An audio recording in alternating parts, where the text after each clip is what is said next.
Welcome, everybody. Good morning, good afternoon, and good evening. No matter where you are, we are very welcome to this 2025 conference, Focus on Conservation, Routes to Resilience. Today is day 2 of 4, and we will focus on the theme Resilient Conservation Practices. Before we meet our speakers, I'd like to give a short introduction. This conference continues the theme Focus on Conservation series. The online event explores how cultural heritage professionals and institutions can build resilience while facing increasing challenges in safeguarding their collections. This year's event will center on strategies and approaches that support the long-term sustainability of collections and conservation practices, as well as supporting resilience of institutions and their staff. My name is Kate Seymour, and I am the current chair of ICOM-CC and a member of the planning committee for this conference. I will be your moderator for the second day of the conference. ICOM-CC is one of the 35 international committees of ICOM, the International Council of Museums. We are proud to say that we are one of the largest international committees with a membership of over 5,000, which is about 8% of the total of ICOM membership. This event is a collaborative effort of the many groups whose logos you see here behind me, including the Leibniz Research Network Preservation, who is our lead partner, ourselves, the International Council of Museums Committee for Conservation, the Smithsonian Institution, Key Culture, the Museum for Naturkunde Berlin, the Deutsches Museum, and the Deutsches Bergbau-Museum. Some of the committee you will see on camera as moderators this week, while others are working hard behind the scenes. Our thanks go to all the committee members and their colleagues for creating what we all hope will be an engaging and informative event. Please note that all talks in this conference will be recorded for online publication. Your registration for this event will give you access to the recordings, and you will receive an email when the recordings are available. We would also like to thank our colleagues at Prince Media, Jürgen and Jenny, for partnering with us to run this conference on Zoom and other associated online applications. If you have any technical questions, you can write to Prince Media directly in the Zoom chat. We also have closed captions for the event, so you can turn them on by clicking on the CC logo in the bottom bar of your Zoom window. We want to create as much of an in-person conference experience as we can in this digital format. Our goal is to provide as many spaces for conservation as possible, but since mingling and chatting isn't easy as it would be in a conference venue, we have tried to reproduce the experience digitally. From coffee break sessions with breakout rooms and breakout rooms to meet the speakers at the end of the day, you can chat directly with participants and those presenting. We are also using Slido, and you will find information about how to access Slido in the Zoom chat. We are using Slido for content-related questions that you will direct to your speakers today. Please put your questions to the speakers in the Slido and not in the Zoom chat. There are 2 choices in Slido. One tab is for Q&A, and the other is there to pose your questions to the speakers. You can also vote with a thumbs up for questions that others have posted and that you're interested in, or highlight the importance of already asked questions. Moderators behind the scenes will then pass the questions along to the speaker during the Q&A sessions. There will be 2 Q&A sessions today. The second tab on the Slido is for poll questions, and we're going to try that now. Throughout the conference, you'll be asked using different questions to help us learn more about you and your work. So our first question for the poll today is, what does resilient practice mean for you? In one or maybe two words. Try it out now, and you'll see the responses coming up on the screen in this word cloud.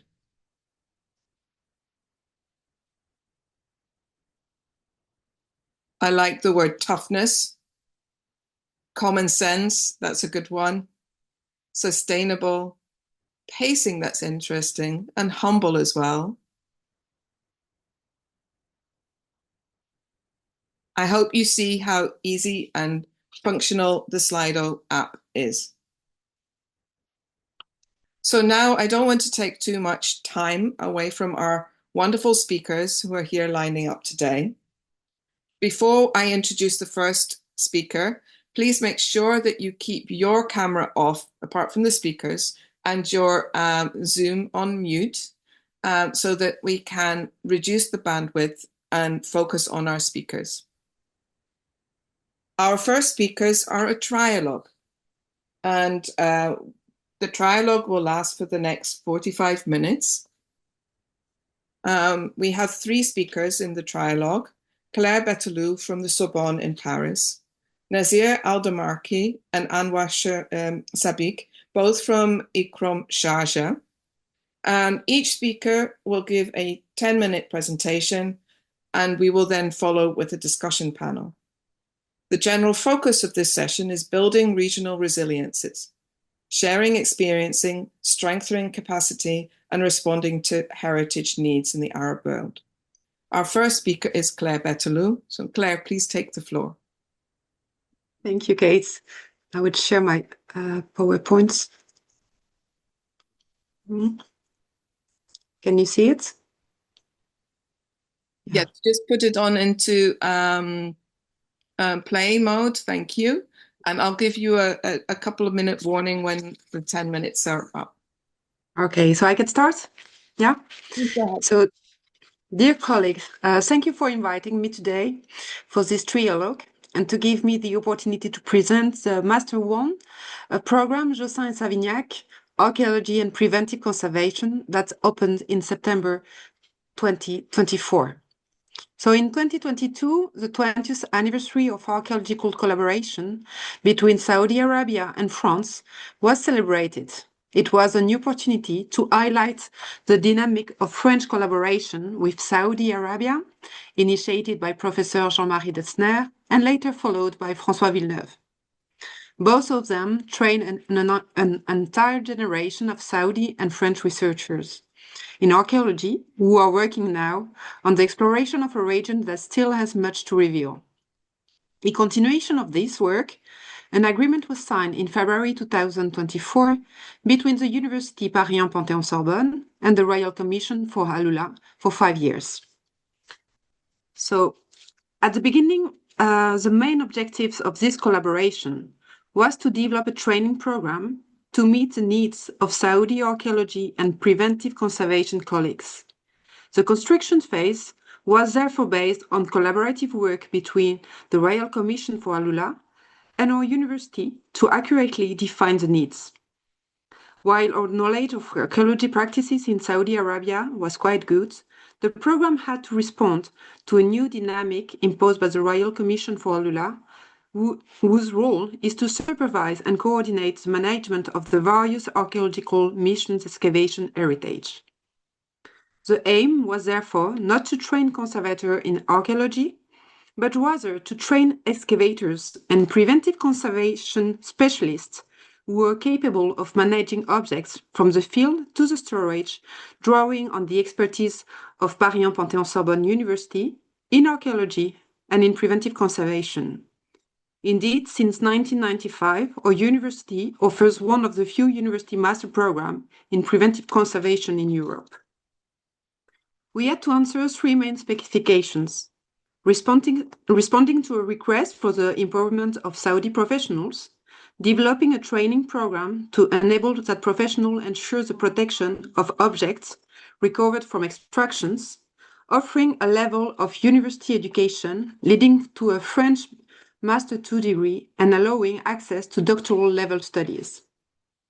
On the French side, this collaboration was resulted in the development of an innovative program that strengthens the relation between archaeologists and conservators. The use of conservators at excavation sites is still limited in France, so the program aimed to raise awareness of these best practices and train French students in them. As well, the intention was to create a program that will welcome Saudi and international students, particularly French students, in order to strengthen the Franco-Saudi partnership.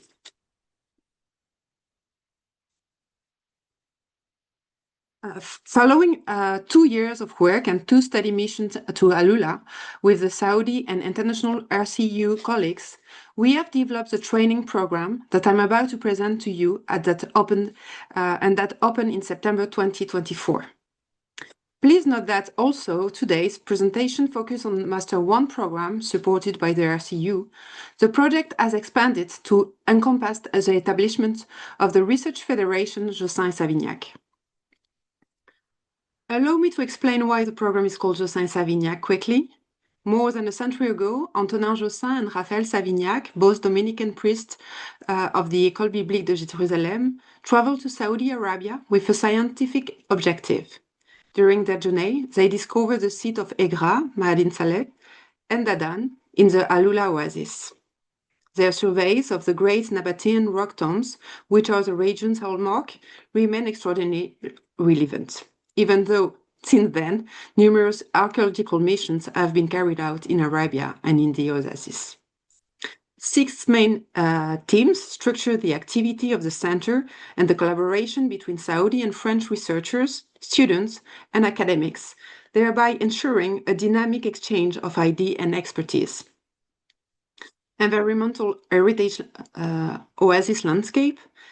Second, conservation in the Arabian Peninsula. Archaeology 2030, archaeology and new technologies. Arabian Peninsula, cradle and melting pot of culture and religions. Arabian Peninsula, crossroad between the East Africa and the Mediterranean. And at least, epistemology and historiography of archaeology and conservation in the eastern regions. 6 research grants are awarded each year for doctoral studies and 4 for 24-month postdoctoral studies on these 6 topics. And the call for application is open internationally. As you can see, 2 of the topics may be of interest for our community. This year, 3 subjects on conservation were selected. 1 PhD by Tessa Pirillo on practice, limitation, and prospects towards a methodology for the conservation of mosaics in situ in semi-arid environments. Simon Raffin is studying of microbial nanocellulose lacerates as an alternative to leather for the restoration of Islamic bindings. And Marianne Rochebeuf, working on the mineralization of archaeological limestone, remain preserved in the arid desert environments. So let us return to the Master 1 program, which I would like to remind you that is open to international applicants and not only for those who are Saudi or French. So the program was designed with 3 years because we welcome the Saudi students for a first year with an intensive training in French in Vichy, with the Kavila. The second year is in fact a Master 1 Jossin-Savignac.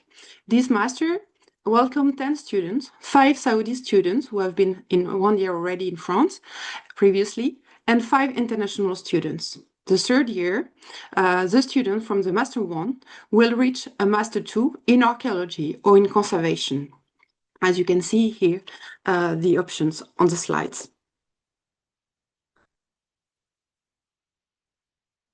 The course spans, as you can see here, the teaching team comprised professors from Paris 1 Panthéon-Sorbonne University, as well as lecturers who have been recruited specially for the program and who hold doctorate in archaeology or in conservation. The course spans 2 semesters. Theoretical lessons are systematically followed by practical application, first in the classroom or studio setting, and subsequently at excavation sites or conservation projects. The first semester covers key archaeological concepts. The second semester focuses more on preventive conservation. In the first semester, students will develop specific skills in excavation methods and on typology and artifact descriptions, as well as environment archaeology and the basic of sampling and archaeology computing. An internship, which last year took place in the Farasan Islands, allows students to implement this skill in the field. The second semester focuses on conservation issues. Teaching covers the knowledge of materials, including their origins, degradation, processes, stabilization, and conditioning. A first module, Conservation Methodology for Archaeological Collection, aims to share conservation international methodology and specific consideration for archaeological objects, focusing on the needs for Saudi reality. As you can see, archaeological collections provide a wealth of knowledge on a wide range of materials. Our colleague conservators specialized in stone, metal, organic materials, or metal start with a foundation of theoretical instruction, followed by hands-on workshops where students learn to draft condition reports and formulate diagnoses. Secondly, Claire, you have a couple of minutes left. Yeah. Secondly, they work on issues relating to packaging, clump removal, and stabilization.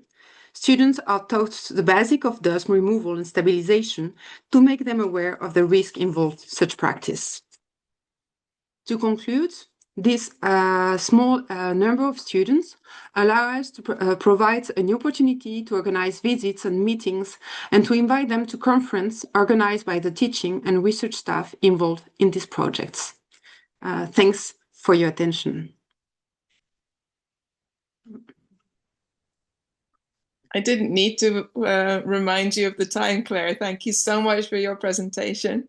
Please stay around for the discussion, the panel discussion after Nazir and Anwar have finished. And may I invite Nazir Aldamarki, who is recently elected Vice President of ICOM and is the President of the ICOM Sharjah offices, to take the floor. Please go ahead. Thank you very much, Kate. Allow me just to bring my PowerPoint in a play mode. Great. Thank you so much, Kate. I'd like to thank the organizers and for this invitation. It's fantastic to meet all of you again after the ICOM General conference in Dubai. Today, I will be focusing on ICOM Regional Center in Sharjah. ICOM Regional Center, first of all, established as a program. This program established in 2004 and it was supported by the Ministry of Foreign Affairs in Italy. And the project was applied in 4 countries in the Arab region: Jordan, Syria, Palestine, and Lebanon back then. And because it was a very successful program, Sharjah offered a home for this program, and we have worked with ICOM to bring some courses in Sharjah in 2008, and I was one of the people who joined these courses. So after 2008, we were very keen also to focus on the Arab region, and successfully in 2014. It was marked the birth of the ICOM Regional Center that worked to promote and to protect the rich cultural heritage of the Arab region. And when I speak about the Arab region, we are speaking about 22 countries, members in ICOM. So in the beginning, I should also mention that what is ICOM for those who have never worked with ICOM or get to engage with ICOM training programs. ICOM is intergovernmental organization working in service to its 138 member states to promote the conservation of cultural heritage in every region of the world. It operates in the spirit of the 2001 UNESCO Universal Declaration on Cultural Diversity. ICROM was created in the aftermath of Second World War in response to widespread destruction and the urgent need to reconstruct cultural property. In 1956, the meeting and the decision was made, and in 1959, ICROM headquarters based in Rome was established officially. So coming back from Rome to Sharjah, this is our headquarters in Sharjah.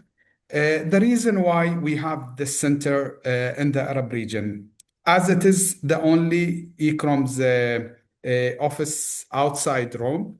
So in the last decade, the significant loss of cultural heritage in the region represented a major challenge, not only heritage places, but also social and cultural resilience of local communities. The vulnerability of our heritage is compounded by several factors.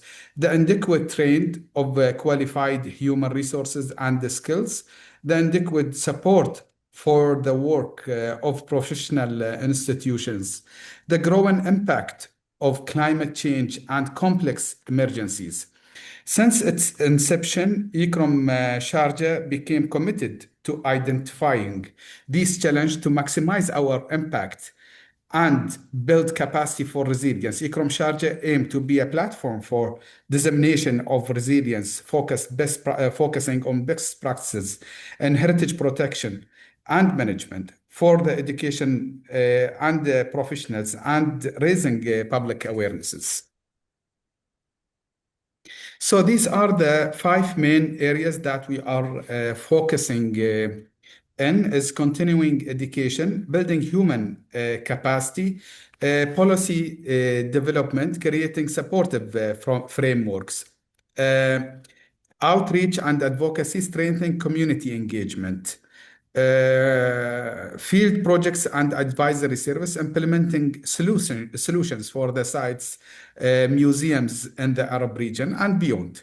Knowledge dissemination, sharing lesson and sharing lesson learned, but also many publications that we think the region needs in terms of the our publication that we are producing in the regional center, but sometimes also translating some main resources from different parts of the world. And I will share some example in my presentation.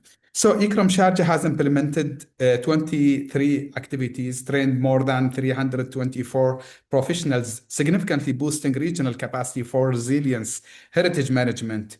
Resource person involved more than 131 professionals, and we reached out to more than 6,000 people in the region through seminars, webinars, and conferences, while finalizing 8 publications that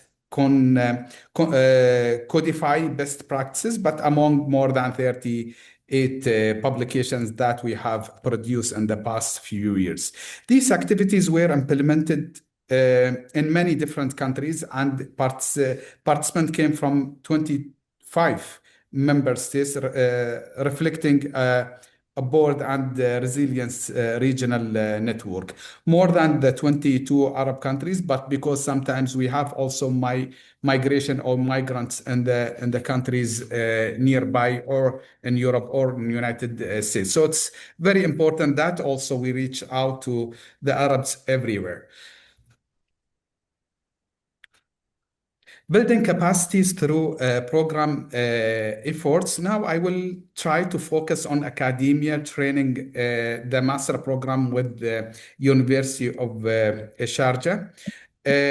Through some examples from ICROM Sharjah activities, bringing this example of continuing education and training, our first route to resilience is higher education. We continue to support master program in conservation and management of cultural heritage. This continuous 2 years program being implemented in collaboration with the University of Sharjah, where ICROM is supporting the program with its trainers, lecturers, and giving scholarship to students from Arab region, preparing the next generation of resilient heritage leaders.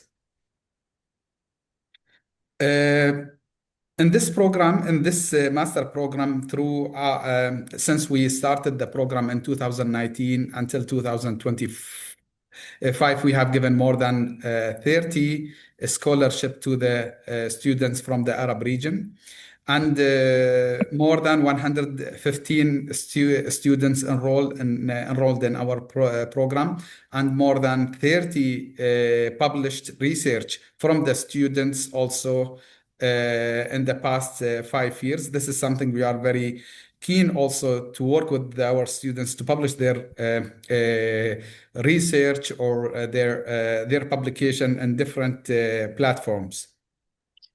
Nazir, you have 2 more minutes. Okay, I'll try to be fast within. So these are a couple of the programs. We have 2 tracks, museums and cultural heritage. An example of our students' research in international platform. This is another fantastic program which we have worked also with the Ministry of Culture in Saudi Arabia. So it's a program. The name of the program is Expert Program. So it has 2 phases. Phase 1, we have trained more than 43 professionals from the ministry itself, academia, and different cultural organization on this convention, as you can see below: 1972, 2001, 1970, 1954 Armed Conflict Convention, and this is to raise the standard of the cadres and the cultural heritage sector, and not just only in Saudi Arabia but also in GCC countries. Another examples. This is the Arab Forum. So now we are talking about the Outreach Program, the 5th Arab Forum. This year we have focused on the role of women and youth in the cultural heritage conservation and museum innovation. That was almost 2 months ago. And we brought more than 32 speakers from different parts of the Arab region, not just only speakers, experts, but also the practitioners in the field. This is our jury from different parts of the Arab world, but also from different fields. This is an example of the award winner, Ghadames site in Libya, which is listed in UNESCO red list back then, and the site is nowadays in better situation. This is also the Arab Heritage Award for young. Knowledge dissemination, couple of publications that we have produced and published in the past few years. New publication, Heritage War Peace. This publication also from University of Sarajevo, and my friend and my colleague Anwar will be focusing about this field. Of course, another new resource which will come again very soon. We have translated this fantastic resource, a history of architecture. It's very well known for all the conservator by Yuka Yukurito, and we are providing this to the Arab region. And thank you.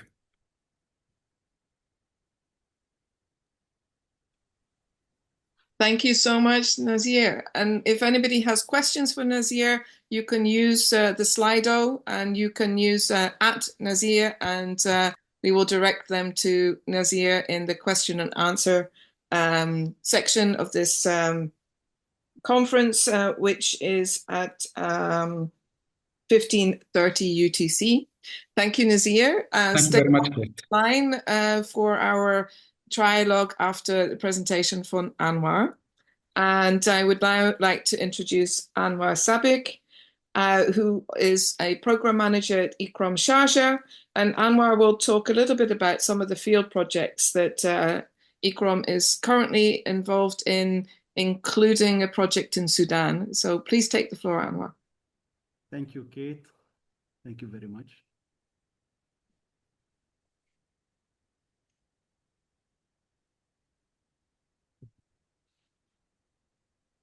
Hello, everybody. Continuing of what Mr. Nasser was saying, I'd like to show some photos from former activities we implemented to meet the needs of the Arab region. For sure, courses on the theory and history of conservation, but also on material conservation and site and collection management. So here are some photos from the courses we implemented. You see students or participants who are really involved in their countries in conservation and who made impact. Many of them became decision makers now. Structural conservation, here a course in Sudan on collection, conservation and management. Here is photo on material conservation. And here's a picture on the summer school, international summer school we're implementing in collaboration with International Forum Bosnia annually, where we receive students from all over the world and some from the Arab region, giving some scholarships and participating in giving the content, especially the risk management and documentation of built heritage. And here we see some of the results that the participants did. They learn how to document, how to make the condition assessment, and how to share the data with others through the digital platforms. This is a collaboration with the University of Ras Al Khaimah, American University in Ras Al Khaimah. Here the product of the students as well. We give them the training like annually for the undergraduate School of Architecture. Here the magnificent site of Ras Al Khaimah Daya Fort. The students are attending the training. Also, we give some training in the cadre of Mosaicum project on the conservation of mosaics in storage and reburial of mosaics. Also, some courses on structural conservation online, where more than 300 practitioners, architects, structural engineers, and site managers attended these courses. So after training, I'd like to speak about technical advice we give to the Arab member states. This is a project we implemented in collaboration with the Sharjah Institute for Heritage, conserving and consolidating the Leaning Wind Tower in Sharjah. This is a unique tower, was leaning. So with ICROM experts, we did the study on conservation, documentation, material conservation, consolidating. And here's the photos after we removed the temporary metal tower that built by the institute. And now the place is stable and being used for touristic reasons. So here's the permanent consolidation steel members, but everything is almost invisible. Also, we give advice on the documentation, 3D modeling of cultural heritage sites in Sharjah, archaeological sites, modern heritage. This is a project where in Ras Al Khaimah, a 1st century temple, Shamish temple in Ras Al Khaimah, where we give also advice on how to conserve the architecture, but mainly conserving the precious plaster here. So this is the site when it was discovered. This is the site when we were starting the project, and this is how we left it. Here, a national team of workers was trained to do maintenance, and this maintenance is being implemented until now annually. And this is the guarantee the site. Also, we give advice on adaptive reuse of historical houses in Oman. a main project we implemented in collaboration with the British Council and the National Cooperation of Museums and Antiquities in Sudan. 3 museums were rehabilitated as community hubs, receiving the community, but also conserving the buildings and the collections. National team was trained and became a Sudanese rescue team. We are still active now, some of them outside Sudan and some of them inside Sudan. So they can produce documentation, they record the living heritage, weddings, coffee making, agriculture, everything resulted to 52 videos can be used for outreaching and to the museum experience. I would like also to speak finally on a project we are working on now with the national team. It's the conservation and rebuilding of the Tajisser mosque, which is recently collapsed because of a recent earthquake. Above you see the photo in 2021 and the recent photo down where we lost the minaret, we lost major parts of the building, the arcs. And on the left, the photo of the team was, how to say, trained with us, and 2 of those teams are working on the mosque now. So because we cannot go there, but the Sudanese architects are still there, so we were working from distance, helping them. Here, for example, they did the photo capturing, and I did the 3D modeling and sent to them so they can use to calculate, to make the conditions, to know the quantities and the deformation. So here you see parts of the 3D model we recently generated. And here you see the condition of the mosque. And they started doing the work, excavating, making sondage around the pillars and propping the deformed arcs and the remainings of the building and making the urgent needs.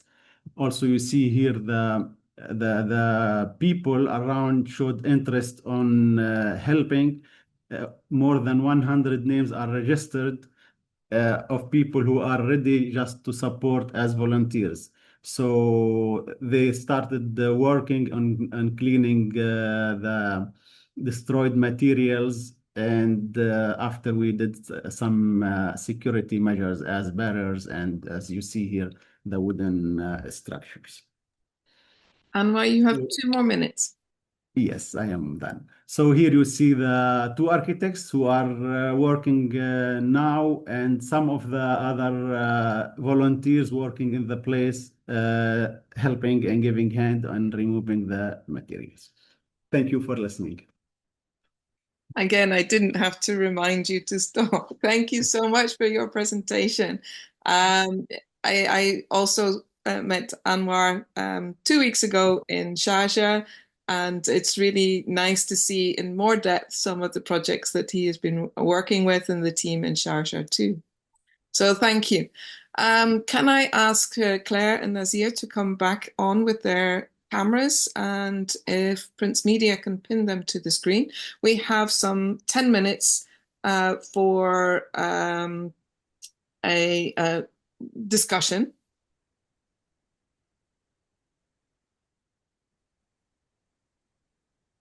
Hello again, Nazir, and hello again, Claire. Hello. Wonderful that you can join us for this trialogue. And I thought the flow of the information was very nice. We went from training, merging into institutions and more training, and then actual application afterwards. So to start off the conversation, I have a question for each of you to ask, and perhaps I can address this to Nazir first. How can heritage institutions and training programs collaboratively build a resilient workforce that can respond to both broad systematic risks in the region and to highly specific localized conservation needs? Well, thank you very much, Kate. This is very important question that we should also, first of all, address in terms of the background that I'm coming from ICOM, but at the same time part of ICOM. So I think there are 4 or 5 main areas that we need to be focusing on in the currently or in the near future, because research and training is something that ICROM is ICROM's main flagship program, and focusing again also on the illicit trafficking, which is also a flagship initiative and project that ICOM is taking care of with our red list. So I think combining the efforts from ICROM, ICOM, raising the capacity, focusing on the illicit trafficking issue and challenge in different parts of the world is something very important that we need to be, I think, somehow handling more. But at the same time, it is policy and advocacy level, which we need to be more engaged also with. There is also currently an international cooperation where the UNESCO is also taking part of this important topic. So it is a collaborative effort from many international organizations, but also the more this is very important topic also for each one of us as a museum professionals, as a conservator from the communities. So I think it's very important and topic that we need to highlight and give more effort to tackle this issue. I know it's one of the most priority part for ICOM and for ICROM to work. And recently, I was a part of a program where in COP28 and COP29 there was a friend of several countries were involved in this kind of initiative, working together with UNESCO, ICROM, ICOM, and many other organizations. So yes, Kate, this is something we are very keen, but also I think, but we need to put more effort in this topic. Yeah, thank you, Nazir. I think you touched on a number of very important points there. Maybe I can ask Claire to respond to the question as well. Shall I remind you what it is? It's how to precisely, because I was focused on the answers. Sorry. So how can heritage institutions and training programs collaboratively build a resilient workforce that can respond both to broad systematic risks in the region and to highly specific localized conservation needs? Yeah, thanks. So, of course, as you could see, it's a small program. We have 10 students a year. So we are small, but we think that education and designing a program that shares the needs from the Saudi colleagues and French colleagues was an idea of really in the same time answer the problems we have to face as conservators or for persons who are in charge of collections. And actually what we and at the same time we have the idea of training one person, then it will go to archaeology or conservation or have different position, and thanks to this program it will bring with him the spirit of conservation, and it will be able to communicate and to show the importance of these topics. And another point was, of course, building a program in Paris with Saudi colleagues. The idea was really to understand the demand, and in the same time we balance this program with a workshop over there and on specific questions linked with archaeology, the archaeology with the public, conservation with the public, how we develop this field in a particular area. And as I told you, it's as well what we observed. It was a way as well for us to open maybe the mind of French other colleagues about the needs of conservation in the archaeology fields in Europe, and that was since the experience and the demand of the colleagues from Saudi Arabia. Sorry. So I hope I answer the question. So I think the most important is like seeing this small group of 10 students like the future of a bigger group. Even if we just have at the end of these 5 years 50 persons, this is already a nice network that will have an effect on the community. I'm sorry, my doorbell is going and the dog is going crazy. Anwar, if I could touch on you now. How can you ensure that this knowledge transfer and training is passed on from one generation to the next? I mean, you must have seen this a little bit more in ICOM, which has a little bit more of a time sustained program because you've been running for a number of years at this stage. Yeah, thank you, Kate, for the question. When I look at ICOM team, staff, and experts, you find some people who are working there for years, and they are now almost 80s, still working, and they are still teaching. So believing in this message of training and education is one of ICROM's main concerns.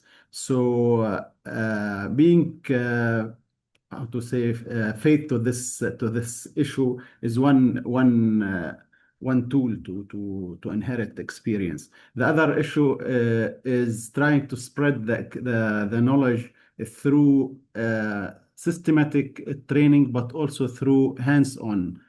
So and design the training activities according to the context. So this is the main way to transfer experience. Also, the language, you should speak the good language and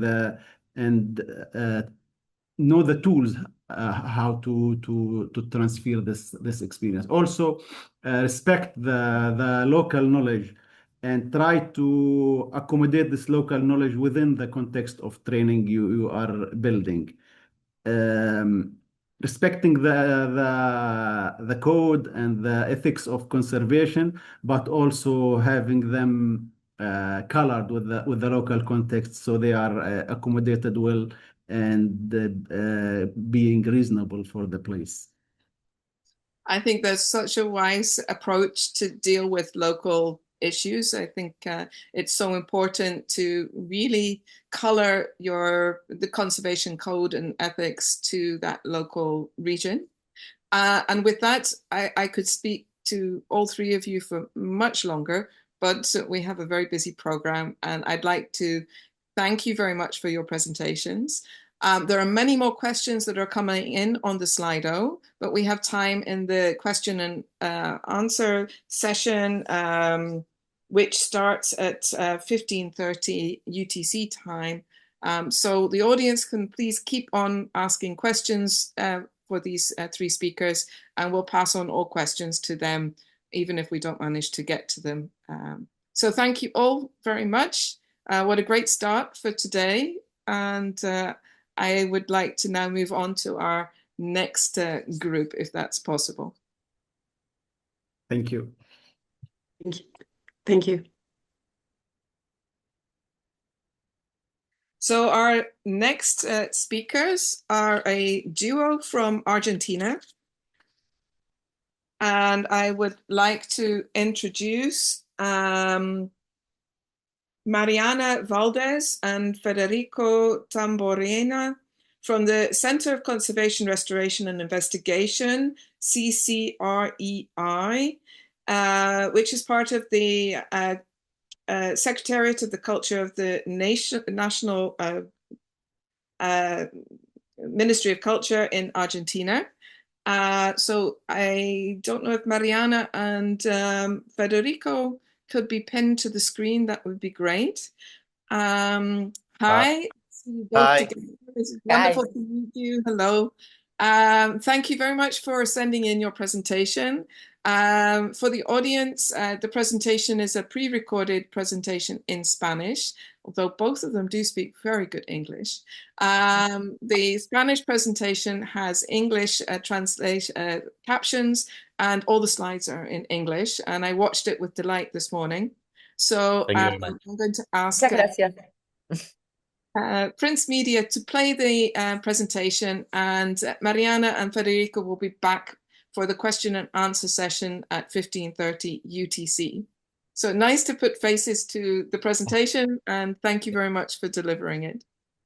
Thank you for accepting us. Okay. Yeah, both, it would be very great if you could try to play the video from your source. Okay, so if we try. Yeah, try Federico from your side. We thought that the organization was going to play it. So did I. And wait a minute, we have to look for the video para presentar nosotros el video.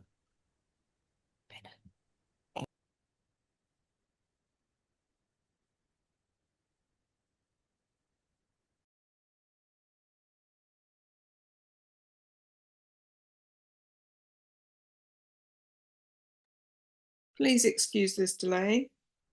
We'll be with you in a second.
Thank you, Mariana. I think you have to put your sound on. Otherwise, we can't hear the volume of the presentation.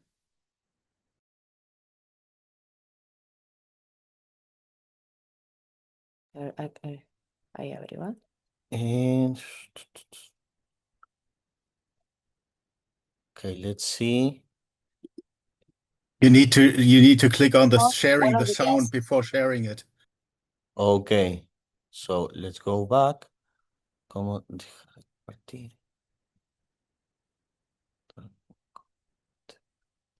Sharing. What is sharing sound? Compartir sonido. Okay, sharing sound. I know we are presenting. ¿Cuál es tu clave?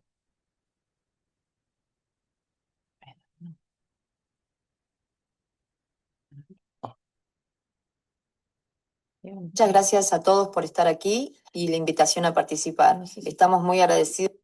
Can you Buenos hear? días. Yes, we can hear. Go ahead. Que es fundamental para nuestro trabajo y para nuestra comprensión de lo que significa ser conservadores hoy en día. Queremos hablar de la sostenibilidad, no como una idea abstracta ni como un concepto de moda, sino como algo profundamente relacionado con nuestras prácticas diarias, con los materiales que elegimos y con la responsabilidad.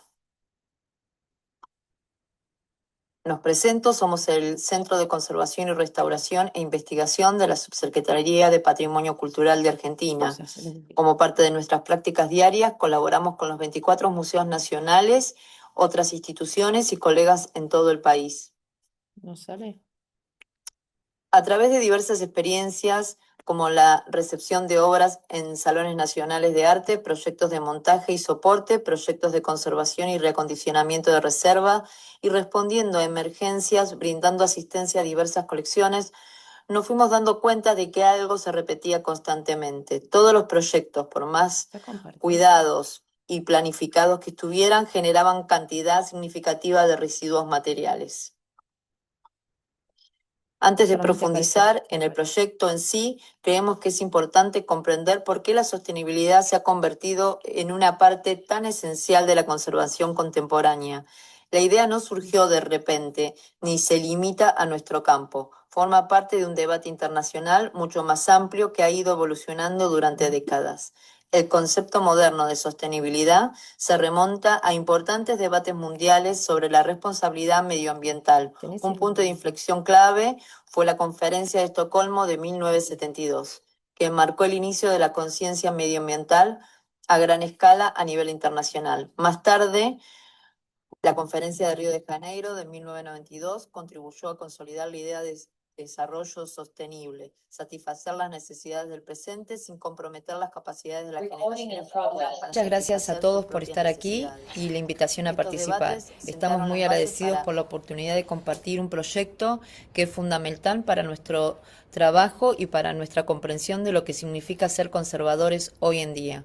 Queremos hablar de la sostenibilidad, no como una idea abstracta ni como un concepto de moda, sino como algo profundamente relacionado con nuestras prácticas diarias, con los materiales que elegimos y con la responsabilidad.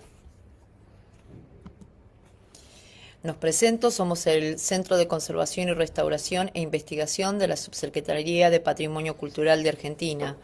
Como parte de nuestras prácticas diarias, colaboramos con los 24 museos nacionales, otras instituciones y colegas en todo el país.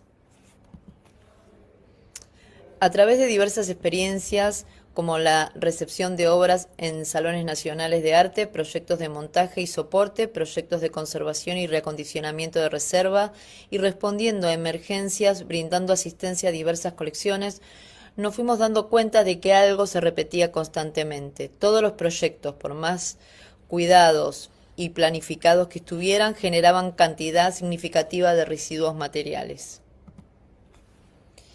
Antes de profundizar en el proyecto en sí, creemos que es importante comprender por qué la sostenibilidad se ha convertido en una parte tan esencial de la conservación contemporánea. La idea no surgió de repente, ni se limita a nuestro campo. Forma parte de un debate internacional mucho más amplio que ha ido evolucionando durante décadas. El concepto moderno de sostenibilidad se remonta a importantes debates mundiales sobre la responsabilidad medioambiental. Un punto de inflexión clave fue la Conferencia de Estocolmo de 1972, que marcó el inicio de la conciencia medioambiental a gran escala a nivel internacional. Más tarde, la Conferencia de Río de Janeiro de 1992 contribuyó a consolidar la idea de desarrollo sostenible, satisfacer las necesidades del presente sin comprometer las capacidades de las generaciones futuras para satisfacer sus propias necesidades. Estos debates sentaron las bases para pensar en la sostenibilidad no solo como una cuestión ecológica, sino también como una cuestión social y ética. En América Latina, el Acuerdo de Escazú de 2018 reforzó esta perspectiva al enfatizar la importancia del acceso público a la información ambiental y la participación de la comunidad. Este marco político y ético también se aplicó al sector del patrimonio cultural, recordándonos que la conservación siempre forma parte de un contexto social más amplio. Durante varios años, varias instituciones internacionales también han contribuido a dar forma al debate sobre la sostenibilidad en el ámbito de la conservación.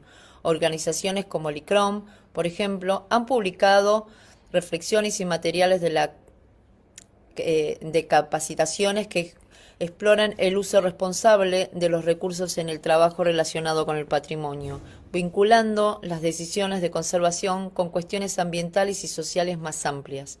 Del mismo modo, el ICOM-CC a través de documentos como los principios de Dublin, han abordado la sostenibilidad haciendo hincapié en las necesidades de cuidar el patrimonio de manera que se respeten los contextos locales, se reduzca el impacto ambiental y se refuerce la resiliencia de los sitios y colecciones culturales. El Instituto de Conservación Getty ha elaborado investigaciones, estudios de casos y directrices prácticas que animan a considerar los materiales de conservación desde una perspectiva más amplia, teniendo en cuenta su ciclo de vida completo, la energía necesaria para producirlos y utilizarlos, los residuos que generan y el papel de las comunidades en la configuración de prácticas sostenibles. Todas las perspectivas nos ayudan a comprender algo fundamental. La sostenibilidad no es una consideración extra en la conservación, no es una ventaja adicional ni un valor opcional. Es una responsabilidad ética fundamental. A los pilares fundamentales de la conservación como la reversibilidad, respeto por el original, la intervención mínima, la documentación, el trabajo interdisciplinario, ahora hay que añadirle la sostenibilidad. Los materiales que elegimos, las técnicas que aplicamos y las prácticas de eliminación que seguimos tienen consecuencias que van mucho más allá del objetivo que se encuentra en nuestro banco de trabajo. Esto es especialmente cierto en la conservación contemporánea, donde a menudo dependemos de materiales sintéticos producidos industrialmente. Estos materiales pueden ser estables y eficaces, pero pueden tener un alto costo ambiental, ya sea en la producción, el transporte o la generación de residuos. En Argentina, los debates sobre la sostenibilidad en la conservación cobraron impulso gracias a varias experiencias concretas. Por ejemplo, durante la recepción de obras de arte para las exposiciones nacionales como el Salón Nacional 8M o el Salón Nacional de Artes Visuales, pudimos implementar estrategias de embalaje y manipulación más sostenibles. Estas incluyeron el diseño de soportes de almacenamiento personalizados que optimizan el uso del material, así como la promoción de recomendaciones de embalaje aptos de conservación que permitan su posterior reutilización y durabilidad. Del mismo modo, en el proyecto de restauración del Palacio San José en Entre Ríos, provincia de Argentina, se dio prioridad a los materiales locales y las técnicas tradicionales. Esto redujo los costos logísticos y el impacto ambiental, al tiempo que generó nuevas habilidades dentro de las comunidades locales. Estas experiencias tangibles nos demostraron que la sostenibilidad no es solo posible, sino que enriquece el campo, fortalece las capacidades locales, fomenta la colaboración y acerca la conservación a un contexto social y cultural. Todos estos procedimientos dieron forma a la base conceptual de nuestro proyecto. Nos permitieron comprender que la sostenibilidad en la conservación no es simplemente una cuestión de elegir un producto más ecológico. Se trata de plantear las siguientes preguntas. ¿De dónde vienen estos materiales? ¿Quién los produce? ¿Cuánto tiempo durarán? ¿Cómo se desechará? ¿Se puede reutilizar? ¿Se puede reciclar? ¿Su producción daña al medio ambiente o a las comunidades que lo rodean? Estas preguntas constituyen la columna vertebral teórica del proyecto. Al situar la sostenibilidad en el centro de prácticas de conservación, adoptamos una visión integral de patrimonio, que reconoce la interconexión entre los valores culturales, ambientales y sociales. Nos dimos cuenta de que el problema iba más allá de las limitaciones presupuestarias y de la dificultad para obtener ciertos materiales en Argentina. La cuestión era más profunda, la falta de conocimiento sobre qué son realmente estos materiales, cómo se comportan y cuál es su impacto ambiental y cómo se pueden eliminar de manera responsable. Esta conclusión se convirtió en el punto de partida de nuestro proyecto. Sostenibilidad en el uso de materiales de conservación. Nos inscribimos en el programa Innovación, Sostenibilidad y Liderazgo para los Nuevos Tiempos, respaldado por el IIC, el Instituto Internacional de Conservación, gracias a la iniciativa de Getty, porque vimos una oportunidad clara de repensar la conservación desde una mirada más amplia. Tradicionalmente, la disciplina se enfoca en preservar objetos, estructuras y colecciones. Nosotros queríamos dar un paso más, cuidar el patrimonio cultural y al mismo tiempo cuidar los recursos que hacen posible la conservación misma. Nuestra respuesta fue diseñar un manual didáctico y práctico, el primero de su tipo en Argentina, destinado a ayudar a las instituciones y a los trabajadores culturales a tomar decisiones informadas y sostenibles sobre los materiales de conservación. Pero antes de escribir ese manual, necesitamos comprender el panorama general del uso de materiales de conservación en Argentina. ¿Quién utiliza qué material? ¿Por qué? ¿De dónde proceden? ¿Y qué saben los conservadores o qué necesitan saber para usarlos? Para esto diagramamos un proyecto que nos permita recabar esta información y se lo subdividió en etapas, siendo 4, y la primera ya tomó parte en febrero del 2025, que es una encuesta de conservación, una encuesta sobre el uso de materiales de conservación en museos e instituciones. En la encuesta recibimos más de 180 respuestas que involucran instituciones de alto prestigio como puede ser el Museo de Bellas Artes en Argentina, así como instituciones más independientes como son el Museo del Botón en el sur del país. De esta manera obtuvimos una visión general a nivel nacional del uso de los materiales de conservación. Se observaron varios patrones en todo el país, en estos museos de distintos tamaños, con talleres también privados y públicos, y los resultados que arrojó es que los materiales más utilizados son el hilo de algodón, el plástico corrugado, los guantes de nitrilo, la cinta adhesiva, la espuma de polietileno, el liencillo y la friselina, entre otros. También observamos, y esto era igualmente importante, que el acceso a alternativas sostenibles sigue siendo limitado en el país. Generalmente están centralizadas en la zona de la capital y aledaño. Rara vez se incorporan opciones biodegradables o reutilizables, y muchos profesionales expresaron su incertidumbre sobre cuándo y cómo reutilizar ciertos materiales, cómo desecharlos o cómo evaluar su impacto ambiental. La segunda etapa del proyecto, que a día de hoy todavía se sigue llevando a cabo, es la realización de grupos de investigación donde se estudiaron 3 líneas de trabajo. La primera es el de desarrollo de fichas técnicas de los materiales de conservación. La segunda es el estudio de las rutas comerciales y el ciclo de vida. Y la tercera es un relevamiento sobre los centros de reciclado a lo largo del país. En esta etapa se hizo una convocatoria con más de 60 participantes y a día de hoy se sigue sumando gente a este proyecto. Usamos materiales de guarda de corto, mediano y largo plazo como una muestra representativa que nos permitieron poder enfocar máxima atención y máxima eficacia, pero a la vez no perder lo que es representativo del uso común y del uso diario de la conservación acá en Argentina. El primer grupo, el grupo de desarrollo de fichas técnicas, se basa en una ficha, en la ficha IPCE como referencia, y la idea es diseñar un modelo de ficha que sistematice y organice la información y permita su fácil integración en el flujo de trabajo, fortaleciendo la toma de decisiones en el taller de conservación. La idea es que estas fichas sirvan como una herramienta de referencia rápida y que expliquen las características físicas y químicas de cada material, los tratamientos o aditivos que pueden contener, así como su comportamiento en contextos de conservación y cualquier consideración relevante en materia de seguridad o ensayos realizados.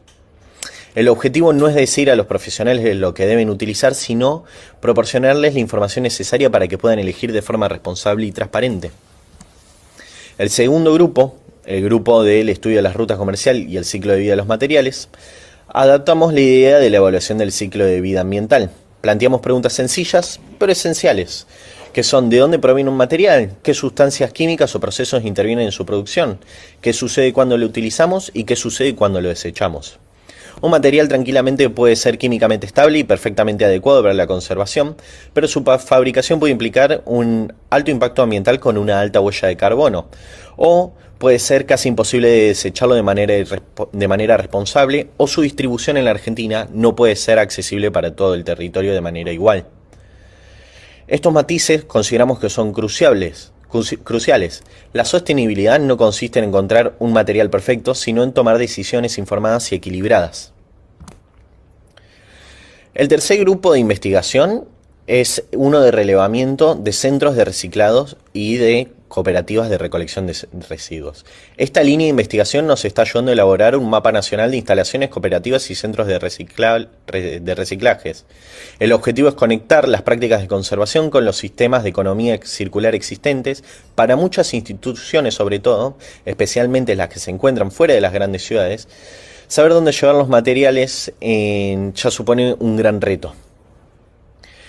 Este mapa nacional va a permitir a los museos y talleres comprender qué material se puede reciclar, cómo prepararlos para su eliminación y cómo colaborar con las redes de reciclaje y cooperativas de las comunidades que forman parte. Además de estos grupos de investigación, también establecimos una colaboración con el INTI, Instituto Nacional de Tecnología Industrial, que nos está ayudando a evaluar los protocolos de análisis para materiales y apoyando nuestro trabajo de laboratorio, así garantizando que la guía integre conocimientos tanto del campo de la conservación como de la ciencia industrial. La tercera etapa consideramos pertinente, si bien la sostenibilidad se basa fuertemente en el apoyo de estrategias, consideramos pertinente el conocer con qué materiales estamos trabajando. Hicimos una parte de nuestro proyecto para la adaptación de protocolos de biodegradabilidad y de estudio de degradación de materiales. Estas pruebas nos van a servir para entender cómo se comportan los materiales en condiciones reales, tanto durante su uso como su eliminación.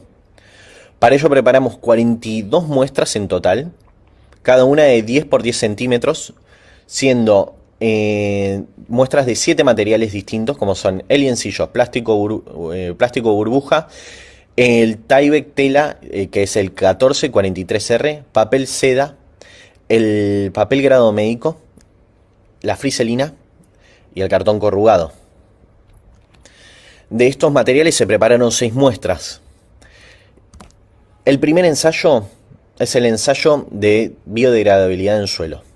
Lo que hicimos es adaptar los protocolos ISO 17556 y el ACTM G160, siendo que no poseemos el instrumental necesario para hacer las calibraciones exigentes, lo adaptamos a nuestra situación y a nuestro presupuesto. Creamos un sustrato compuesto por tierra fértil, arena y compost en proporciones de 40, 40 y 20. Las muestras se enterraron al aire libre y se planificó una agenda de desenterramiento de estas muestras para pesarlas posteriormente en los siguientes 3, 6 y 12 meses. El segundo ensayo es un ensayo de biodegradabilidad en entornos mixtos acuosos sedimentarios, adaptando los métodos OCDE 308, 301, 311 y la ISO 14592-1. En este caso, las muestras se colocaron en un sustrato mixto de tierra y compost que se encarga de hacer su aporte microbiótico al sistema acuoso, y se utilizaron sobres de malla y sistemas de lastre para mantenerlos en inmersión constante.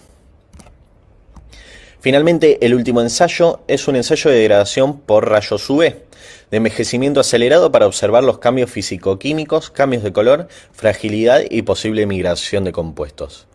Para este examen se adaptaron los protocolos ISO 14851 de 2019. Como etapa final de este proyecto estamos considerando la elaboración misma de la guía práctica, la guía didáctica, y este trabajo planea concentrar la información obtenida en las encuestas, los grupos de investigación, la colaboración con el INTI y el trabajo experimental que estamos realizando. La idea es que la guía incluya información técnica, química y medioambiental sobre cada material, datos sobre su ciclo de vida y ruta comercial, así como directrices sobre reciclabilidad, eliminación y tablas comparativas. Más que recopilar simplemente información, también estamos buscando que el manual pueda ofrecer herramientas claras y accesibles para profesionales e instituciones, especialmente aquellas que cuentan con poco personal especializado o con pocos recursos. El proyecto también aborda las prácticas institucionales cotidianas. La conservación sostenible no solo consiste en seleccionar mejores materiales, sino que se requiere en ajustar rutinas y los flujos de trabajo. La idea es que con esta guía se puedan reducir los empaques innecesarios, reutilizar los materiales de forma segura, minimizar los desechos y mejorar las estrategias de almacenamiento y documentación del uso de materiales. Nuestro objetivo es apoyar a los trabajadores culturales para que puedan comprender cómo se producen los materiales, cómo se comportan y qué opciones existen para su reutilización o reciclaje en contexto local. Finalmente, para cerrar, queremos dejar en claro que para nosotros esto es mucho más que un proyecto simple o una publicación o un paper. Nosotros estamos proponiendo un modelo para integrar la sostenibilidad en la conservación argentina. Por primera vez estamos reuniendo a profesionales de todo el país en torno a un objetivo común y estamos fomentando la comunicación y la colaboración, ayudando a reducir el aislamiento profesional, ampliando el acceso a la información clara y de una manera práctica, ofreciendo a las instituciones, especialmente aquellas con recursos limitados, un marco concreto para la toma de decisiones informadas. Antes de terminar, queremos expresar nuestro agradecimiento. Agradecemos a la Subsecretaría de Patrimonio por su apoyo institucional y su compromiso en el desarrollo de prácticas de manejo eficiente de materiales de conservación. Su confianza fue esencial para la realización del trabajo y para el crecimiento de estos proyectos. Queremos agradecer también de todo corazón a los participantes de los grupos de investigación. La verdad que su tiempo, su conocimiento, su dedicación, su generosidad y su buena predisposición está siendo la verdadera fuerza impulsora detrás de esta iniciativa. Sin el compromiso de ellos, la verdad que este proyecto no existiría. Y finalmente queremos agradecer al Instituto Internacional para la Conservación del Patrimonio Cultural, el ICOM-CC, por su apoyo, y al Getty por hacer posible este programa.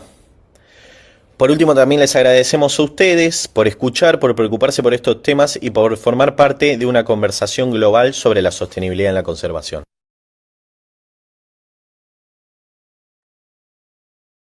Thank you so much, Mariana and Federico, for that wonderfully prepared and very smooth presentation.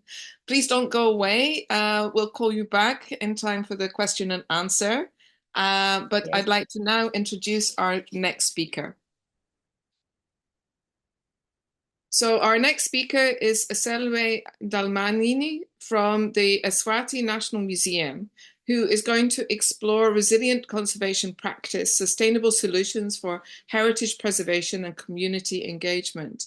I'm very pleased to welcome her to the stage. I hope that we can have her pinned to the stage and she can share her presentation with us. Thank you, Selve. You need to unmute yourself. Unmute, okay. Thank you. It's wonderful that you've got some help to do your presentation. Yes.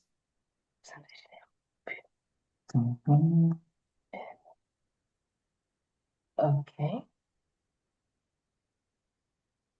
Fantastic. Please take your time, and we're looking forward to hearing your presentation.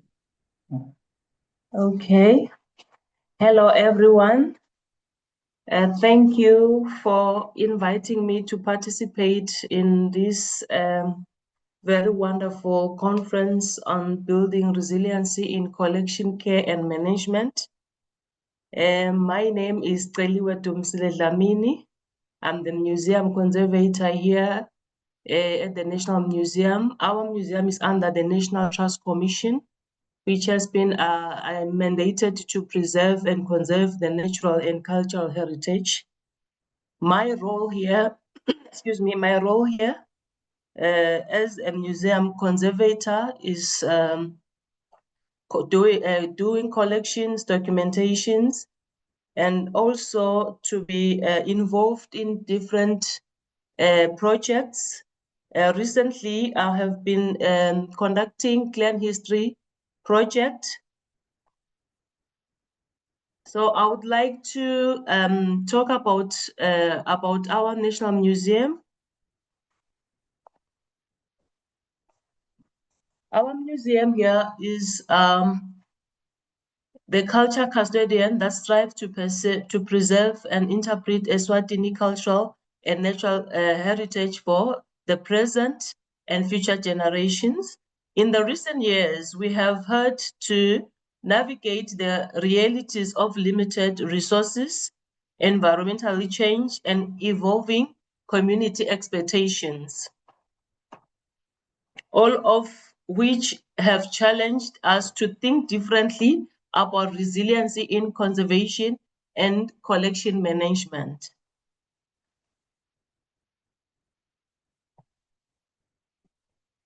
I would like to show you an overview of the National Museum. Like I was saying, our museum is an institution that preserves and conserves the natural and cultural heritage. It is comprising of archaeological objects, cultural artifacts and material culture, colonial era, pictorial history, contemporary fine art, and natural history wing. Understanding resiliency in the museum context as means of more than just protecting objects. It means maintaining relevancy, sustainability, and community trust in this changing world. It involves practical innovation, adaptability, and a deep respect for social and environmental systems within the collections exist. Our journey towards resiliency has been guided by three key principles, which is adaptivity, conservation, community engagement, and sustainable use of resources. I will share what we do for conservation practices. As a national museum in Eswatini, we are one of the small developing countries in the southern part of Africa, with our unique richness in our cultural history and cultural practices. And also, we are also facing challenges in financial constraints. So our conservation will also balance the standards of the realities of our environment and budget in the use of preventive chemicals such as fogadooms, blue death, and the others, and also to keep our objects collections clean. So we're doing frequent cleaning of the exhibitions and also our storerooms. I would like to share more about the exhibition of the Sand Bushmen and also the Planet Africa. So I would also like to I'll be linking on how the Museum of the Eswatini is formed. Like I was saying on the first slide, that it's more of the ethnographical formation or display.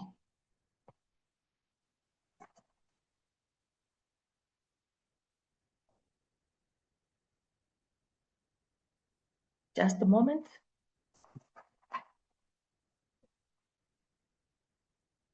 In the case study of the Bushman or Sand Bushman interpretation, the Bushman heritage highlights a critical gap in the museum chronological presentation, particularly in the prehistory period.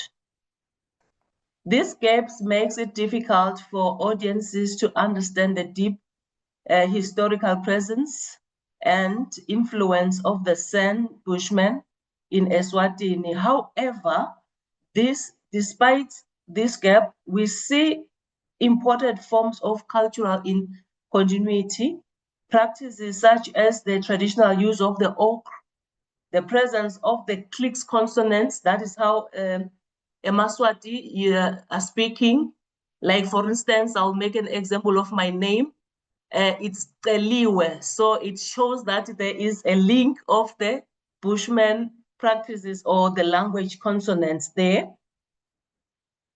Within the regional languages, of course, and the continually ritual use of sacred pots and all demonstrate the ongoing connection to the ancient life ways.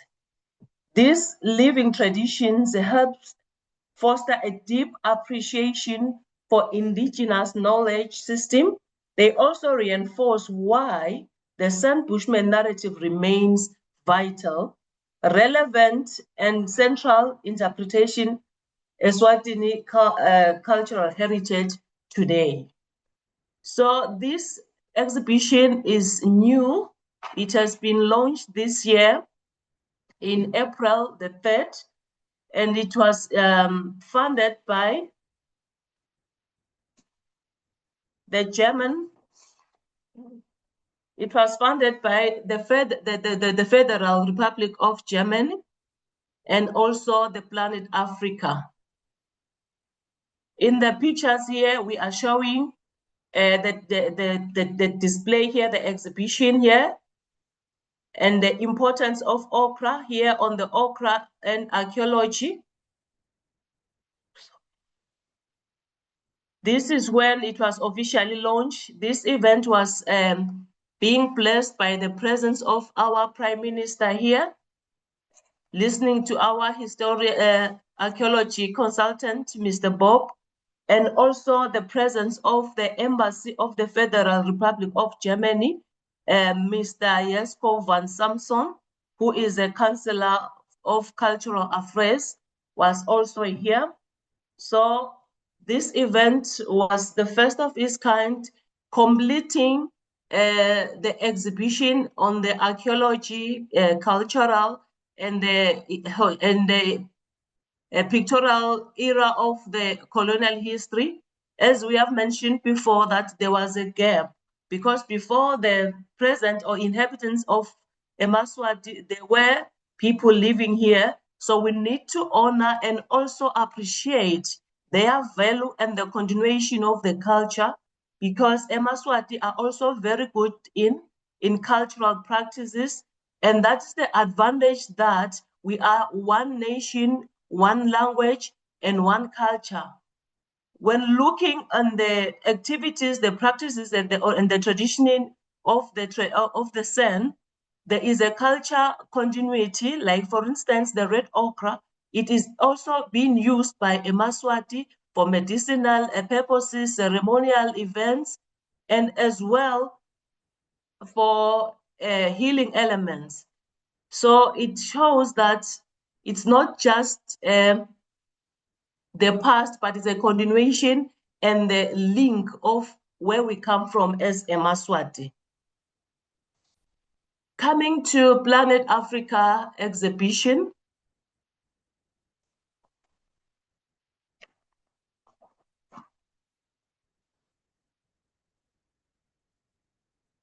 The Planet Africa exhibition is also one of the flashing ship displays in the Swatini National Museum.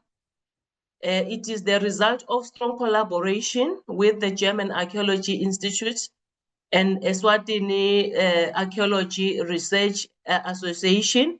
This partnership has brought valuable scientific knowledge, research experience, and technical support in the museum's interpretation of African history.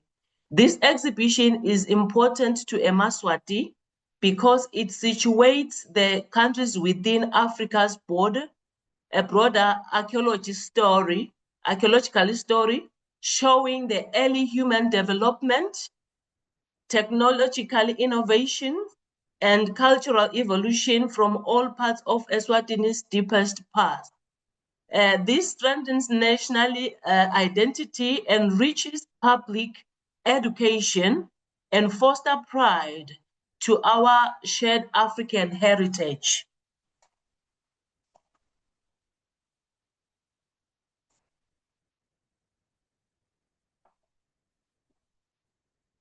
The German Archaeology Institute has helped played a vital role by contributing their archaeological expertise, supporting field researchers or research, offering training opportunities. I'm one example of getting that benefit. 2024, it was arranged, and this year in February, I was attached to the National Museum of KwaZulu, where I was in the National Natural Science Department, where I learned a lot about archaeology and also working in the storerooms on how to keep or do all the archaeology and also conservation activities in that department. Their involvement also helped us to build local capacity in documentation, conservation, and heritage interpretation, which benefits the museum in long term.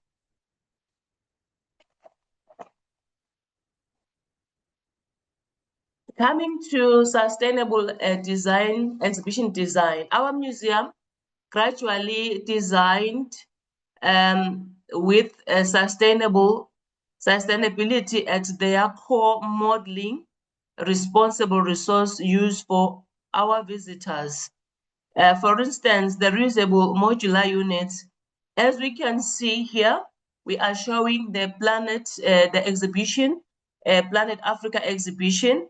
We believe that we can, after this exhibition is over, we can use the timber frames and the fabric panels to do other displays. So by so doing that, we are reusing the very same units. Energy efficiency, we are now using automotive switch sensors in the displays where you go in, and also for lighting, we are using the warm white bulbs that are saving energy, and also they are cost effective. So by doing such activity, it is also helping helping the organization to save, as we are in such a challenging financially or constrained situation at the moment. This is showing support to the mindset of resiliency and sustainability.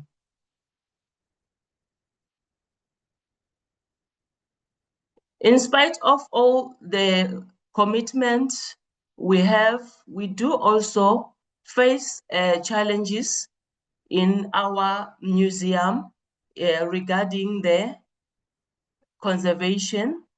We have limited digitization capacity, insufficient equipment, skills, and infrastructure for large-scale digital preservation. Environmental climate risk, with the fluctuation of humidity, is perpetrating the spread of pests or infestation of the objects. We do have the technical challenge, rapid shift in digital tools, formats, and preservation standards. We still need to develop in that area. Salome, you've got 2 minutes left. Okay, let me be fast. Thank you. Funding constraints, the knowledge gap, the staff needs capacity to be capacitated.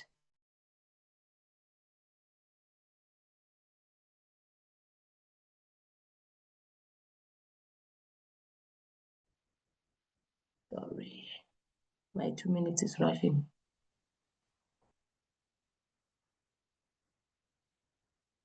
For future outlook, we are looking ahead. We believe that the regional collaboration is vital. The African Museum can build resilience collectively, ensuring our institutions and heritages strive. For us, Eswatini National Museum, we feel we need to be also part of the Pan-African digital repositories, because as Eswatini, unique ethnographic, archaeological, and natural history collections that fit digital preservation priorities. Maybe we can be under the Pan-African digitalization support training aligned with the SADC and the continental effort to improve access and conservation. Collaboration, conservation research, to join with other museums in Africa, universities and communities, and other institutions like ICOM, we are also member there, to study, preserve, and care for our cultural and natural heritage through shared knowledge, skills, and resources. As well, learning network where professionals train, mentor, and support one another by sharing skills, experiences, and best practice directly across institutions. With those words, I thank you for such an opportunity. We can have that collaboration. Thank you.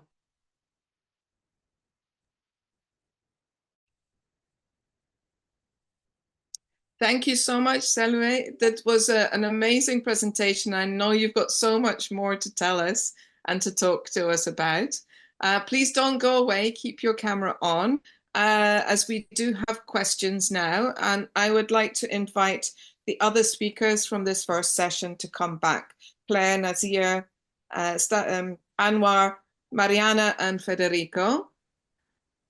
So while we wait for everybody to come on the screen again, Selwe, I can start with a question to you. I have a question here. How is your museum networking with the Southern African development community? Because even in virtual format, there's probably a lot we can achieve through virtual networking and by building strong working relationships with our regional museums in terms of preserving our cultural heritage. This may be one specific audience member. I know that we have audience members from Zimbabwe and South Africa, but perhaps you could address that question.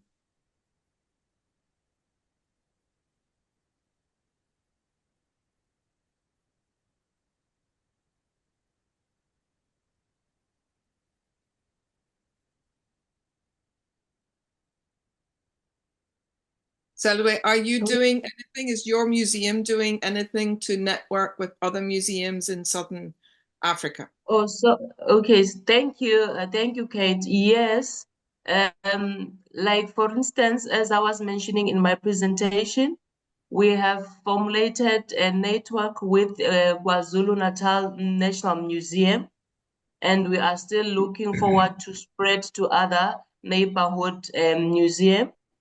And there is we are in progress with a repatriation of archaeological collection that is with there is a museum in Kimberley where the archaeologists excavated in the 1960s collections, because by that time the museum was not established. So following to the collaboration and networks with the museums in South Africa, they are now willing to give us back the collections because it does not belong.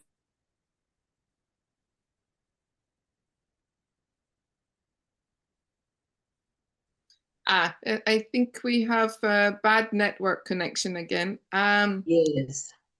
I suggest that those in the audience who would like to get in touch with you to do more collaboration work, drop their email addresses in the chat, and then we can share them and you can collaborate further. Thank you for your answer. I have a question now for Mariana and Federico.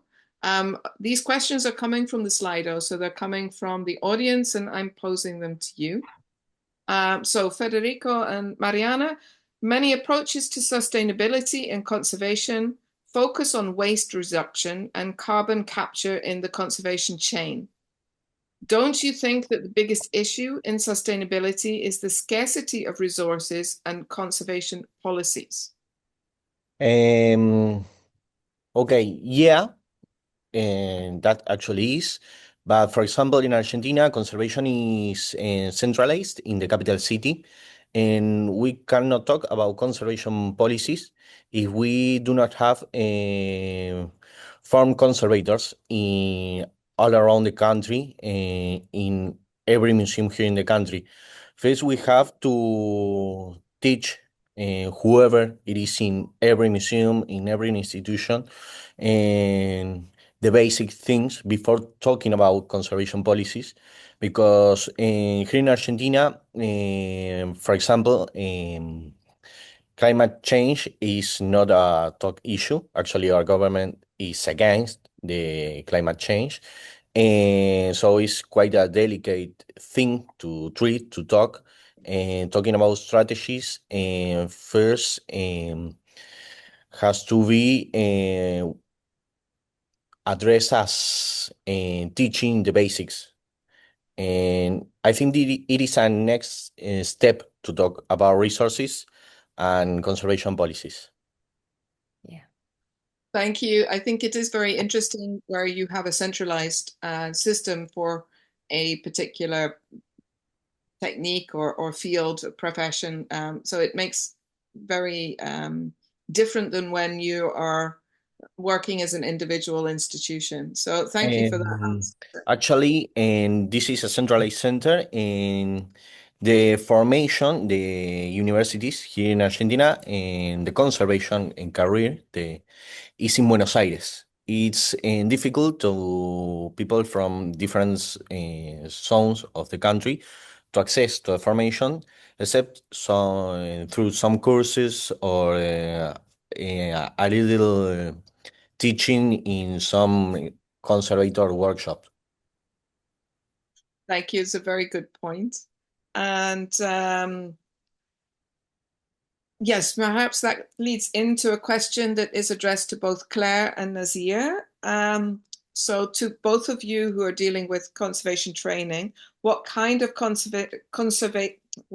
conversations are you having with your students about environmental sustainability, and or what kind of strategies are you teaching?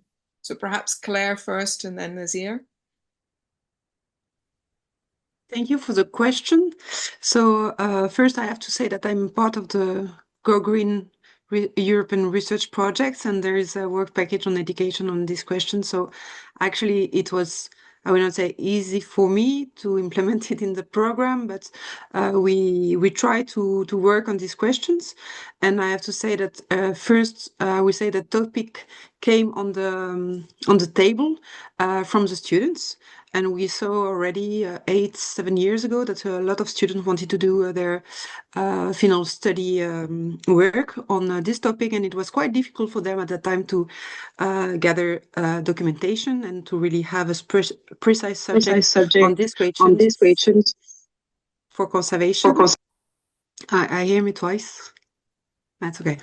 And now we have some I would say not modules, but a class in the modules for specific, for in practice, for example, how to use more, to have a greener practice in preventive conservation or in painting restoration or in archaeological object restoration.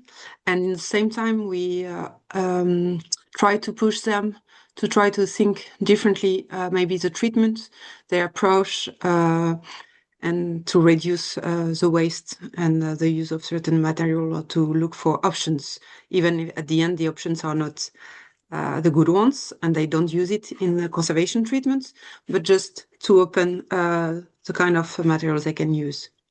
I hope I answered. Thank you. Nazir, do you want to add into that? What do you do with your students in Sharjah? Well, thank you again, Kate. I think Claire's reflection was, I think, comprehensive, but also I just wanted to add that, through our core courses, we focus on two major component and subjects. So basically in these two courses, we try to bring to the students the theories of cultural heritage conservation, then the contemporary approach cultural heritage conservation and management. So, and both these subjects, we try to bring this new approach of sustainability. So, and in terms of the strategy, we try to also to enhance the students to take in their comprehensive research and their theory and their defense. How can the sustainability be part of their, whether they are coming from the field of museums or cultural heritage? So, sorry, I hear myself. So, in either way, from the subject that we are teaching, or how we can encourage the students also in their research, how they can do a comprehensive research, not just only to learn something, but also to create and bring a new approach also to their peers and the program. Other than that, also we focus one of the new publication that also we are going to publish. It is about climate change, and we cannot differentiate or separate the climate change and the sustainability part. So the recent research and that we have carried out with ICOM-CC, Jordan and other institution and scholars. So we are bringing these kind of subjects also to our students. So basically, this is just to narrow exactly what we are trying to do in terms of sustainability, but also focusing mainly on the group of the students that we are teaching. Thank you so much. I totally agree. We need to publish more of this grey material and disseminate this wonderful work that the next generation of emerging professionals is doing. I think we have time for, we're running a little bit late, but we have some time for one more question, and I can address that to Anwar. What criteria do you use to select case studies for ICOM-Charge's projects and the master field work, given that there are many potential sites in the Arab region? Okay, the question is for the master degree students, right? Yes, but I mean, in general, how does ICOM-Charge choose the field work that they are going to do? Yeah, well, ICOM-Charge is not an implementing body. We are guiding the implementation, giving advice upon request. So ICOM is helping its member states and their counterpart in these member states, usually the Ministry of Culture, sometimes the universities, sometimes the Ministry of Tourism. It depends on the system in each country. So we receive requests, and in fact, we study this request and look on what is the urgent request, what's the impact of our intervention, the necessity, and what we can do, because sometimes we just say, sorry, we cannot do this in this time. But the criteria is the value of this cultural heritage place, the risk that threaten this place, the cultural and educational value that we can benefit, the impact on the governmental body itself and its staff and the community of researchers or the local community when that is possible. Also, we look at our staff, what advice that our staff in-house can give, or are we going to outreach to outsource, or we can do it locally. So also what outreach, what publication, what we can benefit, how we can market our work in the benefit of the organization and on the benefit of cultural heritage in general. So if I want to speak about the students usually pick also their master thesis from the not all the time, but in many cases they pick some of our projects they criticize these projects. They speak about the theory, the implementation, to what extent we met the the ideal intervention, how we can enhance this, how we can do it better. And this is very interesting. We learn a lot from that, and we try to overcome some challenges each time. Thank you, Anwar. I totally agree. Being a teacher means reinventing or re-looking at and reflecting on those minor issues and mistakes that happen each time. So thank you all for joining us today. I hope some of you will be able to be at our Meet the Speaker session later this afternoon, this evening, or morning for some of you. At the moment, we're going to have a coffee break. There will be, during the coffee break, breakout rooms. You can join the breakout rooms by clicking on the little icon on the bottom of your Zoom bar that looks like 4 little window panes together, and just select one that you want to go into. These are unmoderated breakout rooms. They won't be recorded, and it's just a space for you as speakers, but also as participants to chat while you have a little bit of a coffee break. And if those of you who want to get up, stretch and exercise a little bit before settling into our second session, please feel free to do that too. And we'll be back with our programming again in about 30 minutes at 6:15 UTC time. So thank you, everybody. Thank you, wonderful speakers, for your fantastic presentations, and we'll see you again soon. Thank you. Thank you very much. Thank you. Thank you. Thank you. Welcome back, everybody, to the second portion of today's programming within the conference Focus on Conservation, Routes to Resilience. We are going to start off this session with a little reminder about Slido. Slido is an online application that we are using to collect questions for our speakers. And if Jenny, our Prince Media facilitators, can throw up the Slido QR code, you can scan the QR code and access Slido. Slido has 2 functionalities. One is to collect polls, and we're going to try a poll at the moment to get you all comfortable with using Slido. And our question for this poll is, what is your most used tool or gadget? And try and think in terms of resilience and sustainability. I see computer, PC, laptop. So obviously everybody is tied to their computers, like I am. Perhaps microscope, smartphone. I do like my microscope tools and my cameras and being able to see a little bit further. So optivisors, that's good too. I like the high polymer eraser. That's an interesting one. And of course, we all use brains very often today. It's lovely to see all of these words coming in the word cloud here.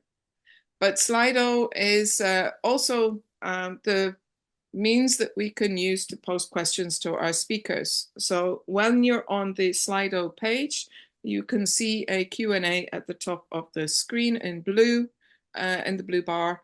And while our speakers are talking, you may ask a question there. Please don't put your questions in the chat, in the Zoom chat. Please use Slido to do this. We have a hidden army of helpers who are taking your questions and prioritizing them. So if you like a question from somebody else, it moves higher up in the ranking, and those questions get taken to the speakers in the question and answer time. We have a full program in this second session. However, we do have a change in schedule as our final speaker is unable to be here today through a family emergency. And this means that we are have much more time for question and answer at the end of the day and more time to meet our speakers. So we will continue with three sections, and we will advance the question and answer session to 20 minutes earlier than scheduled. So I would like to introduce our next dialogue. And we have two wonderful presenters who will talk a little bit about their projects. They are both working on EU-funded projects, and they will both highlight a little bit of each of their projects. So please welcome to the screen Camila Camargos from Brazil and Cecil Anderson from Denmark. I forgot to remind myself who's going first. Camila. Yes. So yes. Please, Camila, take the screen. I will disappear a little bit while you give your presentation. I will give you a shout out when you have 2 minutes or so to go. Okay. Thank you. Okay, perfect. Thank you, Kate. Hello, everyone. Can you see my screen properly? Yes, we can. Yes, great. So it's a pleasure and an honor to be here. And I'm pretty much excited to have this dialogue with Cecil and Kate. To begin, I would like to briefly outline the Brazilian context of conservation training and research in Brazil.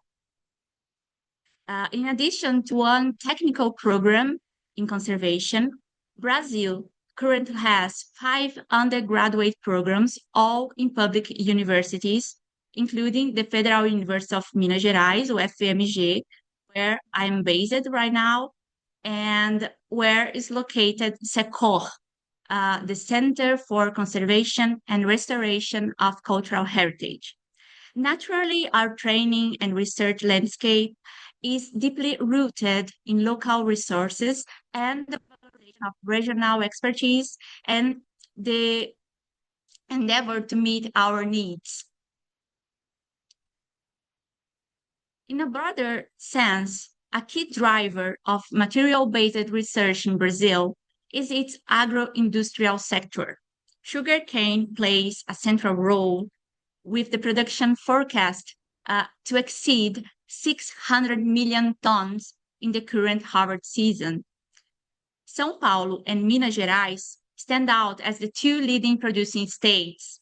By chance, I carried out my PhD at the Institute of Chemistry at the University of Campi in São Paulo, which allowed for a close and ongoing collaboration between my research group at UFMG in Minas Gerais and the group led by Professor Camila Rezende at Unicamp in São Paulo. And talking about sugarcane, sugar and ethanol are its main products. But sugarcane production also generates a huge amount of bagasse as a residue. And this is where our research and development journey begins, by collecting sugarcane bagasse and other agricultural surpluses, residues. From these residues, which are lignocellulosic biomasses, we extract cellulose fibers and bulk lignin, and then convert both macromolecular materials into nanoparticles. From cellulose fibers, we produce cellulose nanofibrils, which are long, thin, and flexible nanostructures, and cellulose nanocrystals, which are shorter, rigid, and exhibit a needle-shaped morphology. The liquid phase residue of nanocellulose production is also used, but here for the isolation of bulk lignin and its conversion into spherical shaped, colloidally stable lignin nanoparticles. Mainly due to our expertise in the production and application of nanocellulose, and building upon an already established collaboration with the CSGI at the University of Florence in Italy, we were invited to join the Green Art, the Green Endeavor in Art Restoration Consortium back in 2022. Funded by the Horizon Europe and coordinated by Professor Piero Baglioni from the University of Florence, the project was successfully completed last September. Green Art focused on the development of safe, low-impact, and environmentally friendly materials for conservation, brought together 29 partners from 15 countries, including research centers, museums, and industries. For us in Brazil, this opportunity represented not only a scientific achievement, but also a valuable experience of collaboration and integration in such a robust research network. The Green Art project covered the development of diverse novel materials, including protective coatings based on green materials from waste and plants, and gels made from natural waste, the focus of our main contributions within the project. Now, we will briefly discuss nanocellulose-based conservation strategies based for filling paper losses, protective coatings, and cleaning hydrogels. So to start, the nanocellulose-based nanocomposites, in which rigid cellulose nanocrystals or flexible cellulose nanofibrils can form a paper pulp network. These nanocomposites can be used to fill gaps in paper-based documents with high stability, compatibility, and minimal interfacial overlap.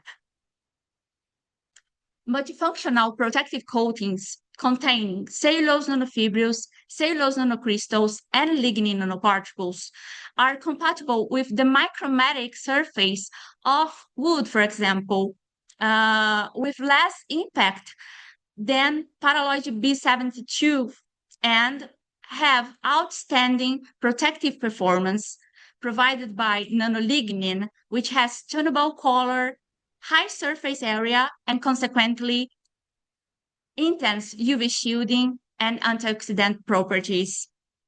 Finally, we develop stable, malleable, and storable cleaning hydrogels by combining nanocellulose with different biopolymers, such as gelatin and alginate, and by chemically cross-linking them or physically cross-linking them, ensuring residue-free application during cleaning assays. To conclude, and maybe to set the stage for the dialogue that will follow Cecil's presentation, I would like to return to the idea of resilience, as Cecil and I discussed a couple of days ago. In material science, resilience is defined as the energy absorbed in the linear region of the stress-strain curve, where a material undergoes elastic deformation and can return to its original shape without damage. By developing more sustainable and locally accessible materials, we seek to make conservation practice more inclusive, robust, and responsive to the realities of Brazil and South America. In this sense, we hope the strategies we develop from waste to wealth can help pave the way toward resilient conservation practice. I would like to thank the entire organizing committee of Focus on Conservation, in special Kate for being so kind and so amazing. Also Cecil for sharing this dialogue session with me. All the agencies and institutions listed here have also my great appreciation And I also thank you all for your kind attention. Thank you so much, Camilla. You're under time completely. I didn't have to send you a warning, which gives us more time for discussion afterwards. So please don't go anywhere. And I would like to invite Cecil Anderson to take the screen now. And Cecil, please go ahead with your presentation. Again, I'll give you a little sign around 10 minutes if we get that far. Okay, thank you very much. Okay. So, I would like to talk to you about addressing climate resilience in collections, which is something we work a lot with in our institution, and I will share some experience from the collection care project and teaching and other experience. So thank you for this amazing chance to speak. Of course, this is from a Danish perspective, but I hope that it can be useful, give some useful perspectives around the world also. So we all know what's at stake, the very high energy consumption that many museums have, the changing climate that makes our the strategies we used to use are maybe not appropriate anymore. We have more mold, we have higher humidity, we have higher temperatures. We also have higher chances of power outage. Are we ready for all of a sudden losing power in museums and so on? So these are some of the issues that we discuss. And I am from the Royal Danish Academy, the Institute of Conservation, and we were recently awarded a grant to concentrate more on this issue with climate and collections. So yesterday you may have heard Morten Ryl Svensson's presentation. He's my colleague and he's working with sustainable storage buildings, and he will dive even more into that. And we will also be working a lot with how can we make more evidence-based knowledge for climate recommendations for collections. How can we monitor, do lab experiments and predictive modeling to support the recommendations we give. What we do at the moment is also we go out to the uncontrolled environments and see what lessons we can learn. For example, this is Rosenborg Castle in Copenhagen. It's 400 years old, and here's a portrait that has been hanging there almost all of the time of this building on an outer wall in very cold and damp situations, and it's still there. So what can we learn from these stories? How can we discuss what damage is and what change can be accepted and so on? Also, all the data that we collect in these spaces, how can we make use of all that data?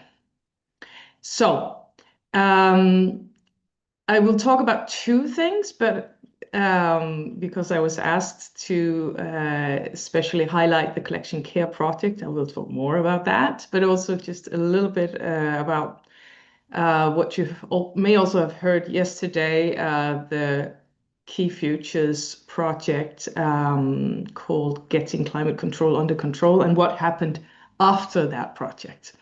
So getting started with the collection care project, we were part of that from 2019 through to 22. It's an EU-supported project with 18 partners from 9 different countries. We were, as conservators, much engaged with actually getting the dialogue started, agreeing on between partners on what are the big issues and do we understand the problems in the same way. So really translating between different fields. And turns out conservators are actually very good at that. The project was coordinated by Dr. Angel Perles and Laura Fuster Lopez from the Polytechnical University of Valencia. They did a wonderful job, I have to say. It was a project that was going to support small and medium-sized collections that did not have a conservator in their decision-making. So how can you monitor through exhibition, storage, and transport? How can you see the data live, and how can you get an understanding of what the data means? So this was the idea of the project, that you would actually have one sensor on each object.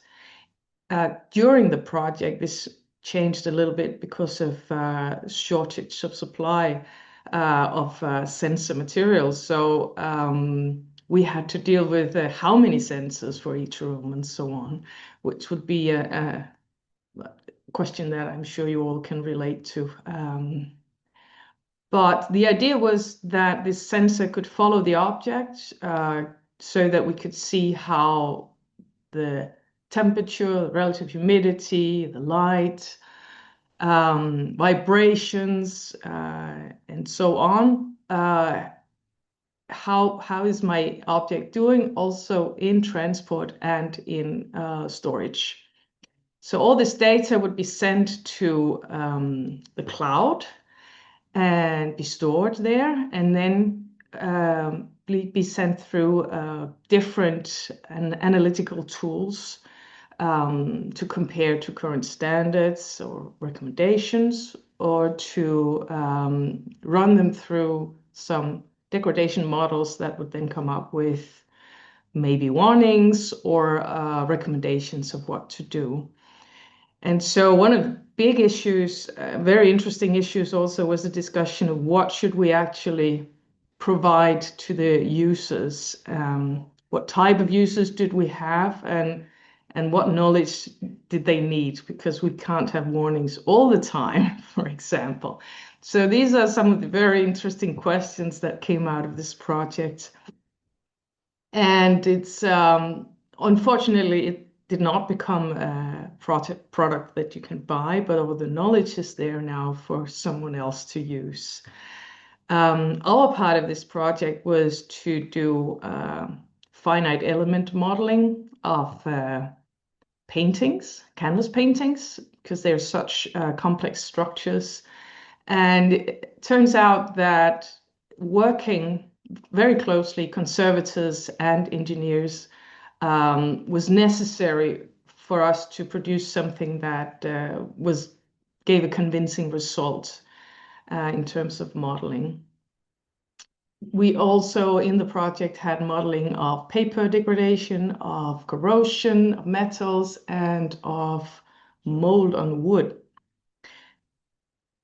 So that was just a brief overview of the Collection Care project, which was, of course, so much more than I have time to present to you now. I just wanted to grab the situation and take advantage of being here and explaining to you what happened after the Getting Climate Control Under Control project in Denmark, where 10 museums took part in that project. But then afterwards, the Danish Association of Museums decided to make this into a course that other museums could also take part in. And I was invited to teach along with my colleague, conservator Jesper Stub Jonsen, and an energy engineer, Jakob Nørby. And so we have been teaching museum professionals to work with how to be sensible about climate and collections. And I've noted some of the key learning points that have come out of this so far. We will continue this course, and I must say I learned a lot also. I learned that all the cases had different issues. You may think that being in a Western rich country, we were all well off, but but there are so many different situations, both financially and in size, and what kind of staff do you have? So we had to address so many different things. Like some people didn't even have a proper storage facility. So first we had to decide what is a proper storage facility. And others had the perfect storage facility, but they wanted to do something else and so on. So, but in many, many cases, especially if these were museums that did have climate control with HVAC systems, we found that large energy savings were often possible. And it's through very simple things like just checking the installations, whether they worked as they should, whether they were competing against each other, monitoring, looking at the objects, what are the needs in the collections, and then adapt according to those needs. And then also what you probably also heard of, shutting down the HVAC systems, often during night, as we heard from Piel Rasmussen yesterday. So I have been amazed at actually how little it took to save energy, and also how important it was for the different fields in the museums to collaborate. So that's my biggest takeaway, really, that collaboration within the museum through the different disciplines is just so important for us to be successful at resilience and sustainability. And that's it. I may also have been too fast, Kate, but we can discuss more. Thank you, Cecil, so much. And yes, we have time, a little less than 10 minutes to have a little discussion between us. And Cecil, you almost read my mind. I have a joint question for both of you that I'd like to pose. It goes like this. So how can cross-disciplinary, see, you read my mind, yes, and cross-regional collaborations help to ensure that both advanced technologies and locally sourced sustainable materials are accessible and effective for institutions facing climate and resource challenges? So perhaps I can address that to Camilla first and then come back to you, Cecil.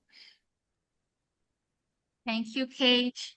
And I guess it's the main point in our initiatives and our works right now to integrate the final users, the conservators that face so many difficulties to access the cutting edge materials used for conservation right now, and the development, the search for cost-effective strategies, the cost-effective methodologies to obtain such materials. In this case, as I can talk a little bit more about these new materials. For example, the cleaning hydrogels. It's very common here in Brazil to have people who want to buy the cleaning hydrogels, even through projects. They have the fundings, but they can't do that. They can't buy it. So that's one of the points we have been trying to develop these hydrogels using raw materials from Brazil, so we could have that accessible to our conservation community. And also at the same time, it's very important to have a deep understanding of these new materials, as we don't want to have bad surprises in the future. So it's a very joint endeavor, combining the material science, chemistry, but also the conservators. So I guess it's the key approach of our work right now. I don't know if it's enough. I think that's very important. It's that accessibility and learning knowledge. Cecil, you touched on that with your presentation, because you said that there's a lot of knowledge from the collection care project. And both of you have been in these EU-funded projects. So how can we endeavor to get that grey material, that documents that are in our computer and our brain, that's why we talked about tools and gadgets, out to the public and to the audience that need it? Cecil, what do you think? It's a very important question, and I think teaching is one of the most important things we can do. And then, of course, we need. I think the EU projects, research projects, are brilliant. Too often, though, they sort of strand, or they land in not having being followed up in practice. And I'm not sure what the solution is. Maybe it's the fact that 3 years of project is not a very long time. But I don't know if we're able to change that. But having longer time perspectives would certainly help when we do research, because it's such a short time to do everything. And how can we follow up? I mean, it's brilliant that nowadays in big research projects, a lot of dissemination and teaching is built into that, and providing teaching material and so on. So I think a lot of good things are being done involving different communities. So it's a tricky question. But I think the field is moving. I mean, I do see a change over the years. Yes, I totally agree. I think in all of the EU projects, there is a work package for dissemination, at least, or something like this. And I think having these kind of platforms is also a good way of making people aware of what is going on. And I think that's also one of the big aspects. So Camilla, I mean, these nanogels, are they commercially available yet? Not yet. We are in the process of having that analyzed for the innovation agents of the university, so we could have the patent. But after that, would be wonderful if we could start maybe a startup or something like that, and company. It's very challenging, but we have the how to say that, voglia. Desire. The desire. Thank you. Yeah, the desire to do that. But it's not commercially available yet. But as Cecil said about the training, the public trainings, they were so important during this year, to have a lot of feedback from conservators from different countries, including from Brazil. And also here at the university, I'm an assistant professor, and we have this course on nanotechnologies for conservation. And I have been introducing these new technologies, these green nanomaterials, to the students, so they can try, they can test it, and they can provide feedback as well, because that's the important stuff, to have this feedback to build these new materials together with the needs and with the success of the testing, or the failure of the testing as well. And Cecil, how do you think your outcomes from the collection care can impact the larger field? Did you have results that showed that, for instance, the 10% swing that they are recommending that we keep within, can we be a little bit more relaxed with that, or do we have to go the other way back to that more set point at the moment? What do you think? Well, so far, the evidence points to that this plus minus 10% are absolutely fine. We may find very rare incidences where it's not, and we may find many incidences where objects have been exposed to much more and have survived very well, as I said. So these are things that we should look into also, because I think the very important take-home message should probably be that the temperature recommendation is for humans, right? Not for objects. So we can easily go down to 5-10 degrees Celsius, which is fine for us in the cold regions, but may not be so useful for the warmer regions, I realize. But things like that. So just to realize what's the rationale. Yeah. Well, I think there's a lot of good lessons to be learned. And thank you both for sharing some of your thoughts and ideas with us. And I hope to hear more.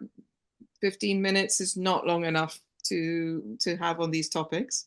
But we have to move on. The audience, if they have more questions for either Cecil or Camilla, can post them in Slido, and we can address those time permitting with the question and answer session later today.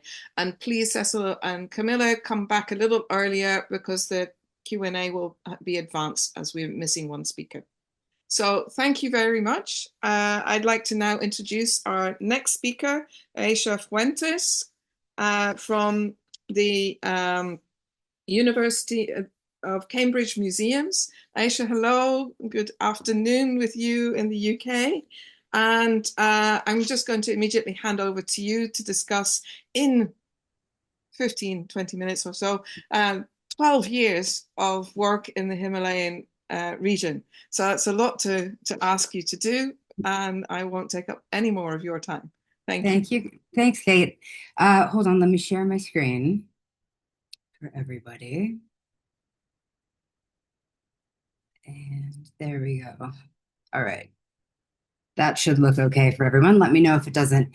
Hi, everyone. Yeah, so 12, 13 years of working in the Himalayas. This is only going to be, kind of the highlights related to the topic of the day, which is resilience. So my name is Aisha Fuentes. I am based at the University of Cambridge. I am an objects conservator, but I am also a researcher in conservation. I am a graduate of a formal conservation training program. So if you can hear from my accent, I'm from the States, and I trained at the UCLA program. And the reason I want to point that out is because my training as a conservator is not from a fine arts context. So already the way that I'm thinking about objects, it comes from archaeology, it comes from anthropology, it comes from religion, and it comes from more of a supporting connection between objects and lived experience. So that's very important, that my training from the get-go was never in a fine arts context, and I don't tend to work in fine arts museums either. Instead, what I tend to do is a lot of heritage risk management. I focus on access and ethics and knowledge exchange, and since 2012, I have been training, and now in the past 4 or 5 years working as a consultant across the Himalayas, as a conservator, as a researcher in Bhutan, Sikkim, and Nepal primarily, and it's that I'm going to be talking about. So really across the southern Himalayas at a couple of different altitudes. And just in case you don't believe me, here's a photo of me working in a religious context. So this is actually in a monastery in Nepal in the high altitude. And I just want to point out that there's no electricity. If you can see, there's no light bulb. Even if there was electricity, there's no running water. There's no Tyvek. There's no B-72. There are none of the things that maybe we would expect to see working in Cambridge or Western Europe. So instead, it's a question of how do you work in that context? And that's really kind of what I want to talk about today. Hold on. There we go. Okay. So what is it that I have been doing specifically? So it's really been on the past 4 years. So first of all, when I went over there, I was still a student. So they trained me. And I think that was significant because a lot of this is built on sustained personal relationships with a lot of my colleagues there. So that was what happened in the beginning. But now for the past 3 or 4 years, I've been coming back and working on what I'm calling capacity building and knowledge exchange through practical work. So working with, for example, the national museums in Bhutan. There are 3 of them, and they're all run under the Department of Culture, under a museum division. And a lot of the people who are working in these museums, they're people who are civil servants. So they've passed a civil service examination, they have some education, but they don't necessarily have formal training. However, the man on the left here, this is Kamal Pakwal, he is the senior conservator. He has 25 years of experience in his post. So he knows his collection very, very well. So when I go into these situations, when I'm asked to come into these situations, what we're starting with is I want them to identify for me what the problem is. You tell me what the problem is. And in this case, they said, we have natural history specimens in our National Gallery, and we have no training for caring for them, and we know they have pest problems, and what can we do? So this was the project that we worked on together, and that's what this photo is how do we refresh the display? And I have to say, we were able eventually to get a True View exhibition grant, and to actually get material sent from the UK to Bhutan. So please know as well that True View exhibition grant that's out there floating around with various, I got mine through the Institute of Conservation here in UK, that works internationally as well. So eventually we moved this hornbill and this display to a different space in the museum. But that's the kind of project that I'm working on, not only in, museum spaces, cultural institutions that are relatively recent. So this museum was only introduced in 1968. But also in religious collections, private collections, other types of collection spaces, some of which are much older and some of them are relatively recent. Okay, so one of the things that I want to emphasize, and I think kind of answers not only to some of the things people have been talking about in the previous session, but then also previous to that as well, which is the idea of training and kind of how do you do it? How do you expand these standards and this discussion to include everybody else? One of the things that I like to do is I don't actually take anything with me anymore. I will take my safety gear. So I take a protective mask, I'll take a light so that I can work safely. And I'll take PPE just to keep myself, safe, and especially in really dusty environments. But then mostly for treatment, for cleaning, for prevention, most things I try to find them there. So you can see on the left, for example, we have a preference. We've been working with plant-based, non-toxic materials. Sometimes this can be a religious concern, for example, if I'm working in a Buddhist context where people really don't want to kill things. Instead, we try to focus on repelling them or controlling the insects. What you see there on the left, that is cloves, which are locally accessible in South Asia. And then there's camphor, which is also accessible across South Asia. The nice thing about camphor, too, is that there are two flavors of mothballs. There's naphthalene and camphor. And one of the things that I really like to talk to people about is that one of them, so naphthalene is toxic to both people and insects, but camphor isn't necessarily toxic to insects. So just that kind of thinking about human safety as well as object safety is something to start with. But again, the emphasis is on testing and risk managing what's already there. And I think what's also cool about that is it can lead to some really interesting collaborations. So the photo on the right, for example, those are some colleagues of mine who got in touch with me in Sikkim because they had pest debris coming out of metal statues. And we all thought that was very strange because, of course, the types of pests that we were seeing had nothing to do with the metal itself. They weren't going into the metal. But what it was actually the offerings and the various things that had been inserted into these metal statues, because the metal statues are images of gods and they had been ritually kind of activated with these materials. What the long story is that if we were in Cambridge or the British Museum or somewhere like, here where I am right now in the UK, we would talk about freezing them or, heat treating them, or how would we stabilize this issue? How would we fix the pest issue in these metal sculptures without opening them? But in this setting where we were in Sikkim and we were actually just on the museum itself is within the campus of a monastic institution. So there are lots of religious practitioners and ritual specialists. What we did actually is we went to the monks and we said, hey, can you guys do a ritual and maybe take out what was infested and then replace it with something that won't be as easily infested? And that was really easy to do, but it was something that I couldn't do. It was literally just something we needed to talk through. We needed to risk manage together. But it led to a really interesting collaboration. And I hope, fingers crossed, that will come out as a documentary so we can actually share that work with more people, because it was really them who completed it based on us talking through the problem. Okay. So one of the things that I want to talk about today is kind of going back to the painting that Cecil just mentioned, for example, is how do you keep a 400-year-old painting against a damp wall when you could never convince a conservator to do that in a museum these days? So this particular image was given to me by my PhD supervisor, Christian Lutzenitz, who's an art historian who works a lot in the Himalayas. And he shared this image with me. This is I think maybe 14th, 15th century copper alloy statue. This is being kept at a religious collection in Upper Mustang. So this is about 4,000 meters of altitude. It's fairly isolated. It takes a long time to get there.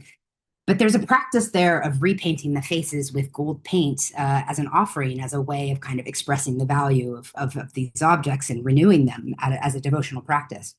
But in order to document them, to build an inventory, for example, we want to remove that paint. Art historians especially want to remove that paint so they can see the original face. But then also for security reasons, you want to document that object fully so that the monastery itself has that document, just in case these objects, again, this is Nepal, in case they get illicitly trafficked or they go for a walk, as I like to say. But what was interesting about this image is, so this is acrylic paint that came off the face, and you can see the little face there in her hands on the left. We couldn't figure out, they were asking me, how can we get this paint off the face? How can we get this paint off the face? And then finally they said, oh, actually what we did was we just took the statue and we dipped it in hot water and the paint came off. And you can see here, the paint has come off in one nice, fairly clean piece. And the statue itself seems mostly okay. And I was looking at it because I was thinking that's the kind of thing, according to my training in the US or where I work in the UK, we would never say, okay, let's just clean this copper alloy statue with water. But at 4,000 meters, where it's very dry, this is a very, very dry region, mind you, is this possible? So what I was thinking was actually, what am I not understanding? Because they have 1,000-year-old metal statues in their collection. They have, this statue itself is 400 or 500 years old and it's been held, is perfectly safe where it is. So how is this possible? So I got some impact funding. And I have to say, for conservators, this is a really great way to get funding in the humanities, is impact funding and knowledge exchange funding. So I got some funding to head up to Mustang with my supervisor, Christian, who was working up there, my previous supervisor. And while I was up there, I saw this metal vessel. So this is the same site. This is a religious collection. But this is also this is a museum that's within the monastery. So this is a museum that was set up by the monastic authority with expertise coming from outside. And that was Christian as an art historian kind of advising them. But what I saw was this particular vessel. So this is another copper alloy vessel. It's interesting because the vessel is said to have flown there, to have chosen the site where this monastery would be erected, which is interesting itself. But what is also really amazing is it's on open display in a building with absolutely no climate control, and it's full of salt. Salt is a really important historic commodity in the region. So you can understand why it's full of salt. It's full of other offerings as well, like money and these white ceremonial scarves. You can see these kata. But what's amazing as well is that it's in perfect condition, as far as I can tell. It has absolutely no evidence of corrosion. And I asked them, how long has it been here? And they said, oh, it's gone through many rainy seasons. So the summer has a monsoon rainy season and the winter is the dry season. So it's gone through seasonal changes, all kinds of fluctuations. This thing has not a bother on it.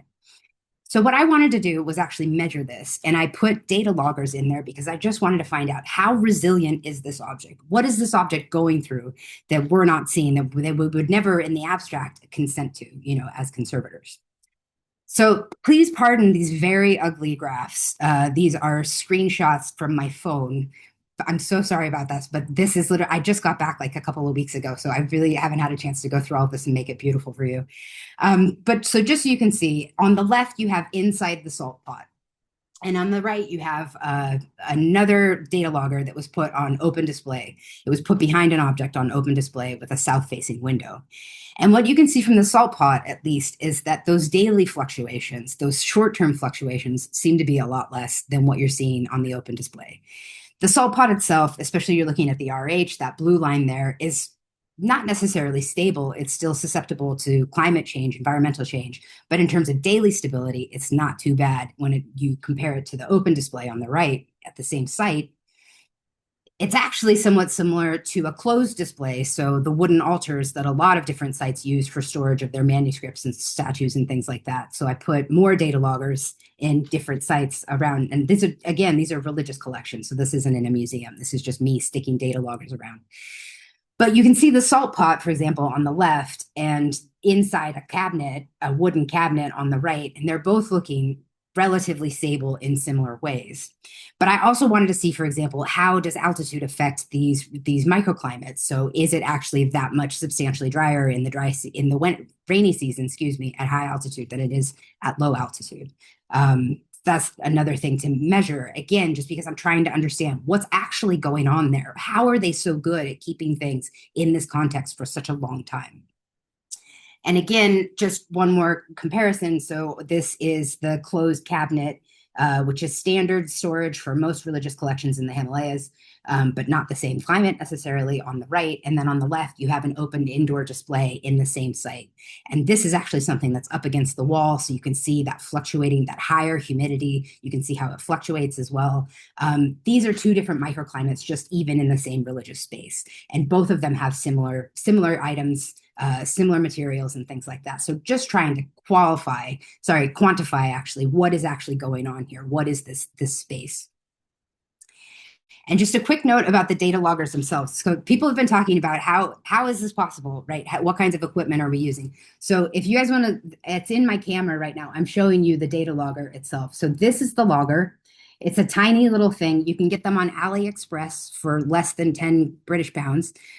They run on a little watch battery, one of these 2032s, these little guys right here, which you can find anywhere. You can program these, and I set these up there for 6 months, and they still had plenty of battery when I came back. And you can see where I positioned them, for example. So I made a guide so that they could be found afterwards, and had a lot of conversations when I was placing them with the local religious custodian saying, this is why we're doing this. This is why we hope it'll be helpful. We hope it'll be helpful to other monasteries as well. And then also so that we can learn kind of, what are you doing so well? We really want to understand, what are you doing so well? But that was a lot of conversation. Okay, so I know I'm going to run out of time here, but real quick, I want to talk a little bit about, that was the quantitative side of things. How do I actually measure the resilience of objects in those various settings in the Himalayas?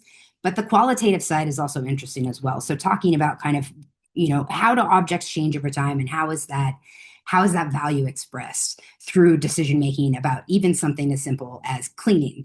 So these are a pair of shoes that come from a private collection of a historically significant family in the Himalayas. These shoes were worn by a saint in the 17th century, and the reincarnation of the saint's teacher, came to me and said, we'd like to have these shoes, we'd like to put them on display, we'd like to make them accessible so people can get blessings from them, but we've also noticed that there's some pest debris. Can you help us? And I said, sure, of course. And first I went to clean the pest debris, and what was interesting about that is the shoes themselves. So a sacred person, a religious leader, a teacher, their body becomes a way to transmit blessings through teaching or by touch or anything like that. The shoes themselves, having been in contact with that body, are also now capable of transmitting blessings. So the shoes themselves have become relics. The pest debris that was inside the shoes, because it was in such close contact, and this is true of the painted faces that came off the sculpture in previous slides, that because it has been in contact with these bodies, these shoes now as relics have now become bodies, but because that debris has been in contact with it, it now also has the capacity to transmit blessings and merit. So when the religious custodians came to me and they said, can you clean these shoes? I said, sure. They said, can you please make sure to save everything that comes out of the shoes? And that was because, like the painted face, like a lot of the dust that I pull off of objects in this setting, the religious custodians will take it and they will compound it and actually turn it into amulets, medicine, other kinds of ritually endowed substances that can then be distributed amongst different kinds of people. So these objects, because of my treatment, they're actually able to now go on display. They go on display once every 3 years, which is also a perfect opportunity to check them for pests, to check them for mold, to check on their condition. And then thousands of people can now come and get blessings from them, which is great. But I think what was also really interesting here was just kind of the idea of integrity, and the fact that what in Cambridge would have easily gone straight into the vacuum became something that was very important that I had to keep track of in this context. Something about material religion in this region in general. And again, this is me working between museums in the Southern Himalayas and then also working with other kinds of sites, other archives, other collections in the Himalayas.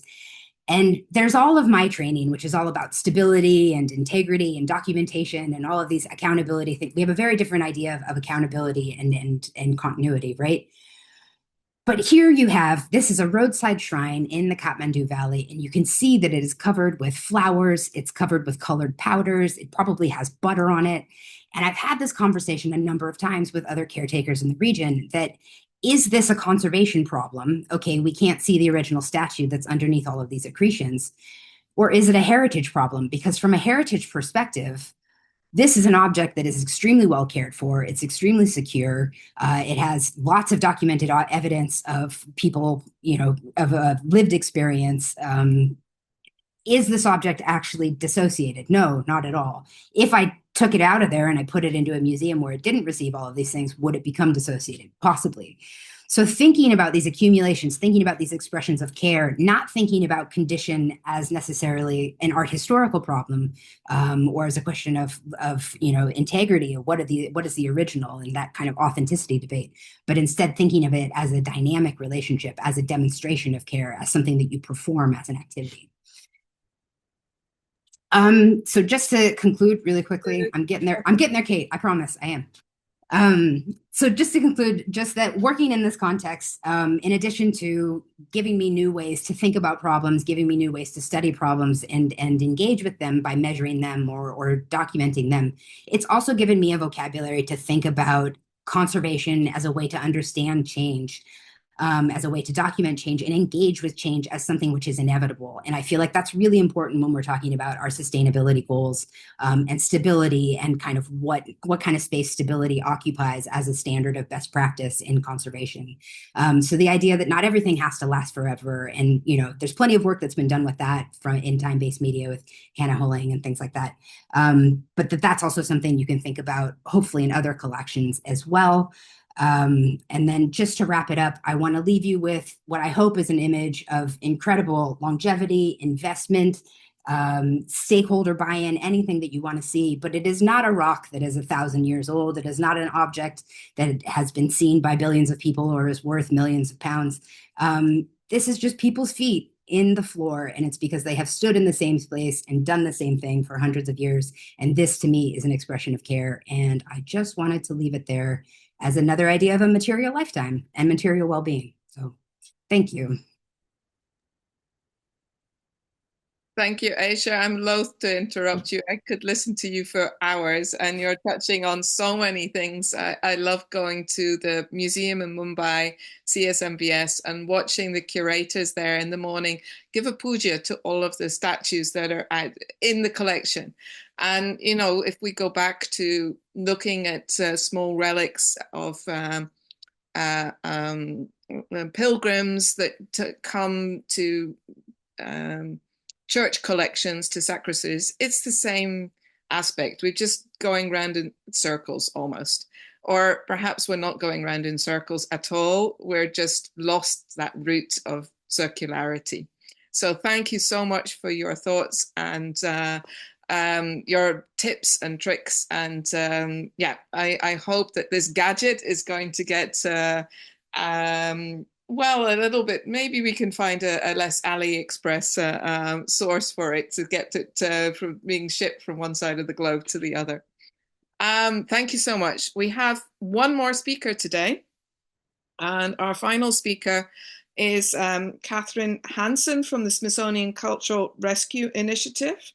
Is Catherine there? There you are. Thank you for joining us from Washington, D.C., where I see it's still light now. I've gone into the dark with candles lighting me now. Catherine, I don't want to take up too much of your time, but you're going to give us some examples of resilience through response training and research. So please go ahead. I am. And can you see my presentation? I can indeed. Go ahead. Great, thank you. It's a bit strange. It's like half. That's it. That's better. Thank you. Okay. All right. Maybe okay. If everyone can see that, then great. Thank you. I'm going to set a quick timer so I don't trouble Kate too much. And just want to say thank you to the organizers for this excellent conference. It's a delight to be able to join you all today. By way of background, I'm the head of research at the Smithsonian Cultural Rescue Initiative, which is now a part of the Smithsonian's Museum Conservation Institute. You have likely already heard from some of my colleagues at the Smithsonian, so I won't belabor any of their points here, just to highlight that the Smithsonian is a trust instrumentality and a large institution in the US. And we at the Smithsonian Cultural Rescue Initiative, or SCRI, are part of the externally facing disaster response and training team. And we merged with the Museum Conservation Institute about a year ago. And so our bench is even deeper than it was before. Everything I'm going to be speaking about today, you can find at the website, which is listed down below on this slide. So the Smithsonian Cultural Rescue Initiative began out of a disaster. In 2010, there was a 7.2 magnitude earthquake outside Port-au-Prince, Haiti, and it was the need to respond to this and then how that response developed, which is what led to the growth of the Smithsonian Cultural Rescue Initiative, or SCRI. I'm going to be sharing some examples of our work on the theme of resilience. And especially for us here on day 2, thinking about the topic of resilience as it relates to training the next generation, and adapting our work to financial constraints and finding ways to meet the increasing needs that we are all seeing across the field, with the inevitable resource limitations that we're also all facing. So first, I'll be speaking about examples of resilience through network, and then second on through training, and then finally through research. So moving on to network here. Unlike many other countries, you likely know the US does not have a Ministry of Culture. And within the US, no single federal agency can address all response or recovery associated operations dealing with a disaster. So this organization, the Heritage Emergency National Task Force, also known as HENTF, grew as one of the ways the US protects its heritage in the event of disaster. And HENTF is co-sponsored by the Federal Emergency Management Agency, known by the acronym FEMA, and the Smithsonian Institution is one and partners with it. And then we have a partnership of 60 national service organizations and federal agencies. And the whole mission is to protect cultural heritage in the nation's states, tribes, territories, and other local communities from the damaging effects of natural disasters and other emergencies. And we've got the website listed down there if anybody's interested in more details on that. So I don't expect everybody to read this. I don't want to bore you, but I wanted to highlight that there are 18 federal agencies shown here as part of the US government, and they're in red. And then there's about 42, I think, down below that in black. And I'm highlighting these. So all of these organizations as part of HENTF are able to share information as well as, try to coordinate response efforts and gather information and support response and recovery. As I'm speaking in my personal capacity, having done research on this topic for a long time, I'm sure as you've seen in the headlines, I think it's safe to say that every single one of these organizations that you see listed here is likely facing some level of budget cuts at the moment. And in this fiscal environment, it's become even more imperative for this network that we have as HENTF to communicate and collaborate with the limited resources that each organization has available. And so I think I just want to highlight this network as something which is continuing in the face of budget cuts and quite successful in the work that it does. For declared disasters in the US, there are consistently HENTF calls, coordination calls, and information sharing, which has really led to some robust responses, even in instances where there hasn't really been that much assumed that there would be a response. So one of the programs that HENTF does is the Save Your Family Treasures program in connection with the FEMA Disaster Recovery Centers. And you see folks here doing that. And another main key component of what HENTF provides is expertise. So here you see the July 2022 flooding in the US state of Kentucky. And SCRI, as part of HENTEF, provided technical guidance and resources to folks who were on the ground dealing with that disaster. And HENTEF was then able to assist the arts and community organizations in the area. And we connected those folks who were responding on the ground, the local responders who were based in Kentucky, with expertise from the larger Smithsonian network and then the much larger HENTEF network, and provided expertise on stabilization methods and equipment. This led to a really robust connection so that when there were floods in that area again in April of 2025, the communications were already ready to go and expertise was able to be provided very quickly. Spoke about the resources that HENTEF has, and you can see those here. This is a quick thing. You can find them all at the website listed there. And this is something where we'd want folks to avail themselves of what we have published online. And one last example from HENTEF is the importance of local networks and community connections. So this is in the US state of Delaware. This is the Delaware Emergency Management Agency's map. And this is an example where they were able to predict what cultural sites were in the projected path of an incoming storm. And then those sites were notified and hopefully able to take preventative measures. This was created through a framework developed by a collaboration between emergency managers and cultural and arts organizations within the larger HENTEF network. So on to training. Our flagship training is the Heritage Emergency and Response Training, also known as HEART. And the goal of HEART is to improve U.S. disaster response at the institutional level, strengthening existing networks and connecting those who participate in the training to the network of people who have already been trained to document and protect cultural heritage in times of crisis. This is our flagship training program. It's held annually at the Smithsonian in partnership with HENTEF, the organization we just spoke about. And this program is really aimed at US-based cultural heritage professionals who want to improve their collections management plans and all, in addition to the folks who deal with collections, the first responders or emergency management professionals who want to be able to respond to an emergency at cultural institutions and would like a better understanding of how cultural institutions work, especially following a disaster. So this is a map of where all of our HENTEF participants have come from. This is led by the excellent Stacy Bowe, and we're gearing up for our next one coming up this spring.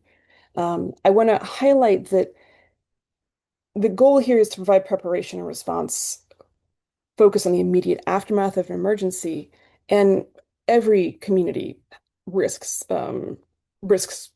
disasters, emergencies.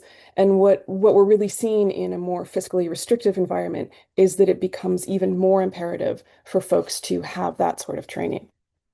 Because there is no fee for this training, it broadens access to preparedness methodology, and it moves many smaller and less resourced institutions towards a more sustainable future as we face likely increased extreme weather events. And this really does change what small institutions are able to do when their folks are able to go home with a plan for what happens in a disaster. In addition to our flagship training, we've also offered training programs after a disaster at the specific request of the community impacted. And this is an example here from the wildfires in Hawaii in August of 2023, where the community asked for a specific 3-day training, and we were able to provide that and give a lot of detailed and specific instruction for both what they were handling in the aftermath, and then also sort of a larger what would happen next. My other example here for training is our program that we do called the Army Monuments Officer Training, or AMOT. And in October of 2019, Smithsonian and the U.S. Army Civil Affairs and Psychological Operations Command Airborne signed a memorandum of understanding. This was to increase the collaboration and protection and preserving of cultural property in the event of armed conflict. And this was really to develop a training program for the Army Reserve Civil Affairs soldiers. And this is, as indicated by this picture, it was inspired by the work of soldiers who did this during World War II. Here you can see those folks during the 2022 cohort participating in a collection evacuation exercise. And here you see One of the goals of this program is to bring international colleagues together. And so you can see an American officer alongside with an officer from Lebanon and from the UK. And they're working on, object handling during wet salvage with a museum collection specialist. And then this type of training really is getting at teaching the next generation of officers and making sure that it goes into future planning and future work that the U.S. civil affairs groups do in the DoD, Department of Defense. And this is our most recent from this past summer. This was a training that took place with a specific group, the 352nd Civil Affairs Officer Training. And this took place in Texas. And you see them here at the Black Cowboy Museum in Texas, in Houston County. And this was a training work that Scribe participated in, MCI Scribe participated in. And they were able to do quite a bit through tabletop exercises and a variety of training exercises there. And this is another example from those museums. Moving on to my third example of, resilience work with research. For a few years now, SCRI has had a research partnership with the Cultural Heritage Monitoring Lab at the Virginia Museum of Natural History and the Center for International Development and Conflict Management at the University of Maryland and the University of Pennsylvania's Cultural Heritage Center. And so with these three academic partners, we've developed a methodology that uses remote sensing, specifically satellite imagery, but sometimes other types of remote sensing to monitor damage to cultural heritage due to natural disaster and human conflict. This example here is following Hurricane Helene, which had a massive impact in North Carolina around last year this time, a little earlier in the fall. And we were able to, before there was any direct assessment that took place, we were able to identify 161 potentially impacted cultural heritage sites in the flood impacted part of the state. We were able to provide that information to emergency managers and cultural heritage stewards working on the response on the ground. So they had both a sense of the scale, but then also this is a tool that can be used for advocacy, especially if you're looking for dollar figures or fundraising. And so this is work that grew out of our international documentation effort. And our domestic side work for the research components also was inspired by a product called USA Structures, which is an inventory of all structures in the US designed to document buildings over 450 square feet, which is great. And you can see this, it's all available publicly online. It's used for insurance and preparedness. Fabulous things for buildings. And now if you look at all of the various classifications down there on the right, you'll notice something is missing. And that is that there isn't any cultural buildings identified here. And that creates some real significant problems when it comes to assessing what damage has taken place to cultural heritage sites. And so sort of stepping into that has been our methodology, where we take open source scrapes of locational data available publicly online that's open source, and then we take a look at what can be joined with existing information like the USA structures or other open source options to get a really robust inventory of cultural heritage sites on a state basis or based on where a disaster is taking place. And a lot of this actually we've been able to apply in other contexts as well. This is using infrared sensor of the fire extent and this is what my first slide was of, for the fires that took place in LA last January. And these are the two reports we have up there. We did this in partnership with the LA County Arts and Culture Department and at their request. And so that's something that, we want to make sure that what we're producing as rapid reports are something that folks can use on the ground. And all of this potential damage, particularly the infrared work, comes out of our existing international research program, where we've been able to consistently document potential damage impacts to cultural heritage sites in Ukraine by overlaying a cultural heritage inventory list with the kinetic activity that we've been able to pick up through the infrared sensors that are publicly available by NASA, that were originally designed to document wildfires, as we use them for the LA one. But in this case, we're documenting likely kinetic military activity for Ukraine here. And you can see that, I want to be clear, it's potential damage. It isn't confirmed impacts. And then for natural disasters, we've similarly been able to provide information for colleagues in areas where they have not been able to access. So this particular mosque in Morocco, immediately after the earthquake there, in 2023, folks were unable to access that area. It was cut off due to the earthquake. And so we were able to create a rapid report very fast to show the damage that took place there. Similarly, for the tragic flooding in Derna, Libya, that same summer. And then, as I mentioned, for our work in Ukraine, we've worked especially closely with our partners, the Heritage Monitoring Lab, led by Vasil Rashko in Ukraine, who are able to provide ground photos of documentation and then have asked us to look at specific sites that we then compare the ground damage there you see on the right in our rapid reporting with the remote sensing from the satellite imagery there on the left. And this is a more recent one that we did. We were asked by the Sudanese Antiquities Department, NCAM, to do some work documenting what was taking place at some of the sites that they were not able to access. And this is one of the more recent ones that we published. After we started doing that, we kept taking a regular look at what was happening, particularly with the National Museum in Khartoum.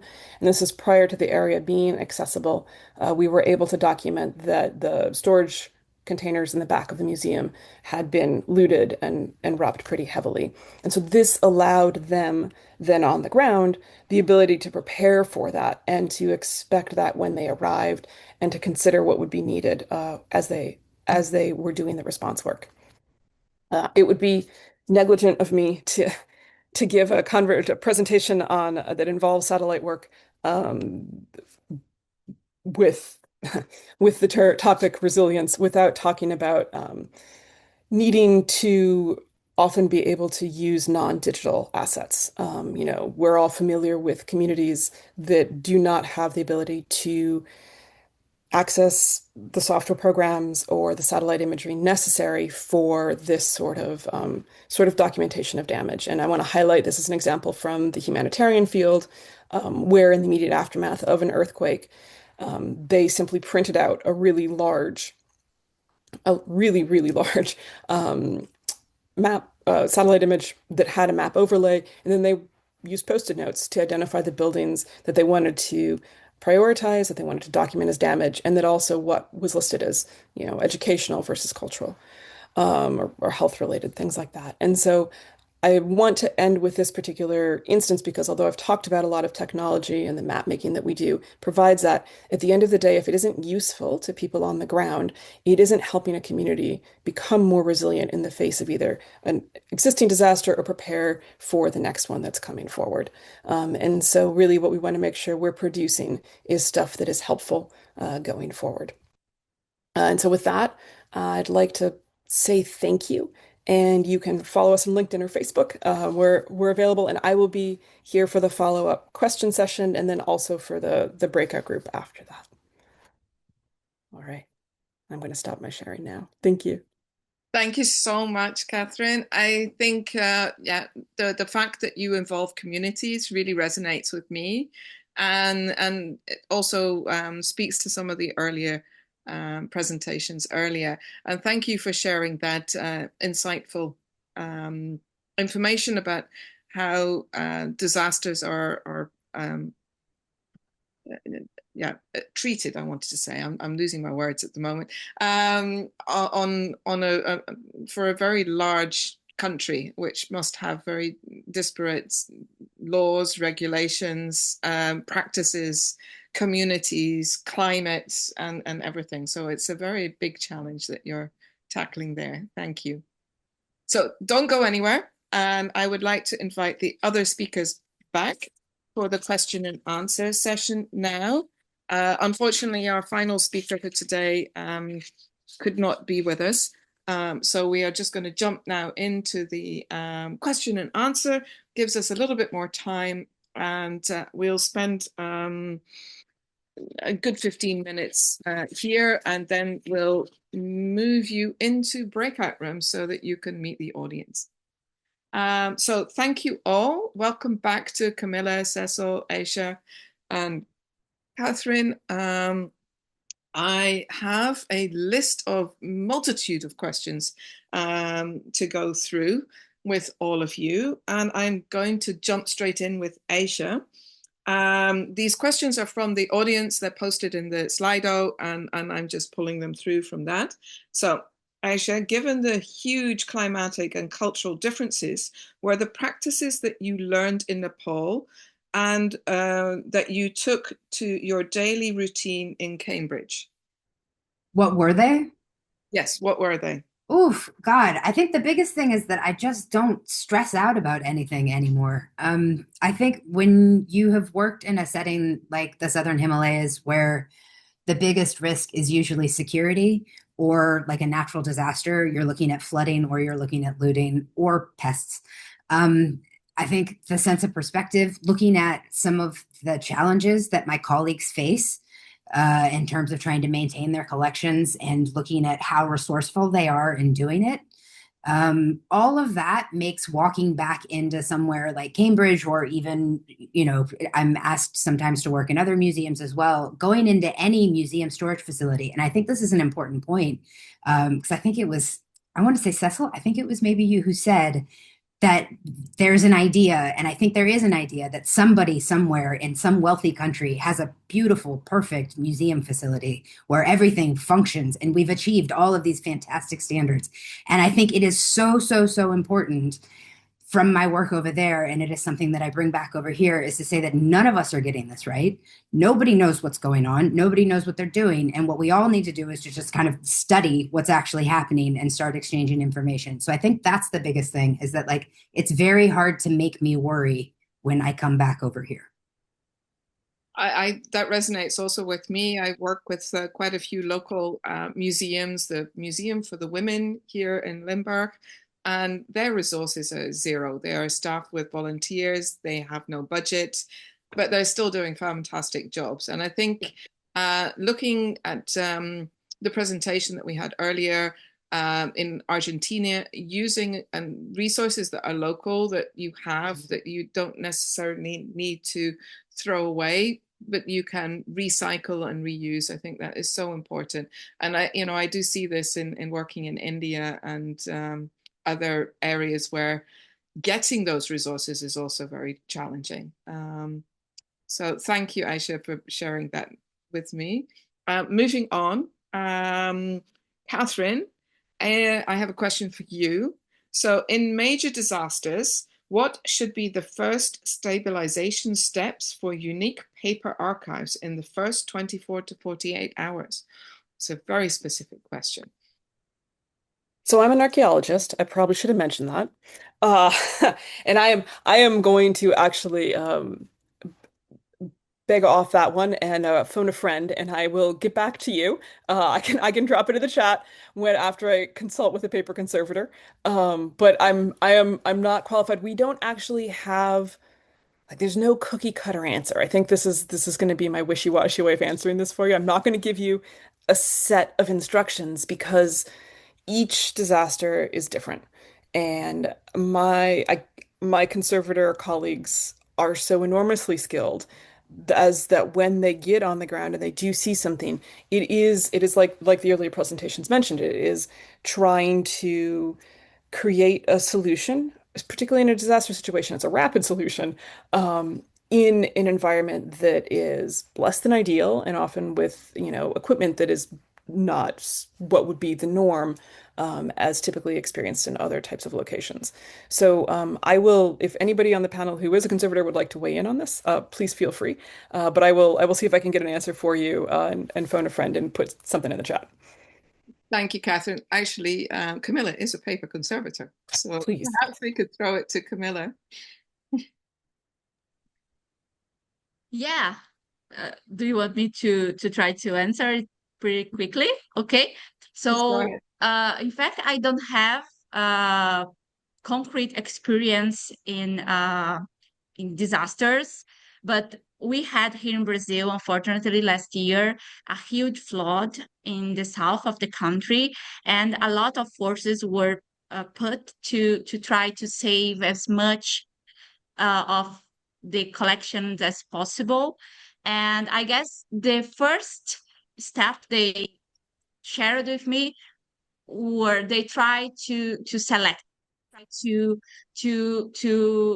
establish the priorities and then take action to save and to mitigate the issues, because it was related to water. So they try to avoid the main problems that arise because of the contact of the paper-based documents with water. But I guess that's the point. You need to act more with the head than no, more with the head than no, the opposite of that. The head and not the heart. And it's difficult, but you need to try to plan and take action considering, establish priorities. That's my advice, I guess. It is a very specific question and needs quite some time to answer, but within disaster response, Aisha, go ahead. I just want to say that the first step is always planning. Yeah. The first step starts now. So the first step starts now, and you should have a plan and action for when it happens. And when it's happened, don't just jump in with one aspect. So, I mean, the question was loaded. It says archival, but I mean, if there's other things in the archival, maybe paper is actually more resilient than we think. I always do a desktop exercise with curators, and I have a painting and I have paper, and they're always surprised that the painting shrinks and the paper doesn't. So I think one of the first things is to think about resources that you have. If you've got freezers, and in a local instance here in Limburg, we had a local flood, and the ice cream parlor gave their freezers up. It was a nice way to get rid of their ice cream to all the volunteers.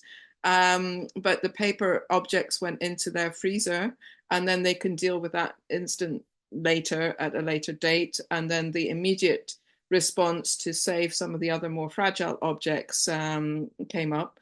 The advice is always to wash as much dirt with clean water if you've got it, if not freeze it with the dirty water. But that's something for a longer workshop, and perhaps last year's conference, which did focus on disasters. Maybe there's some resources in that online. And Dawn has posted a helpful link in the chat along those lines. Dawn's wonderful at that sort of thing. So, Cecil, your turn. What simple, low-resource, climate-resilient strategies work best for your paper collections in practice? For paper collections in particular. Paper, but let's call it paintings instead. Well, let's say any collection, really, because it's a tricky, again, it's it very much depends on what you're dealing with, right?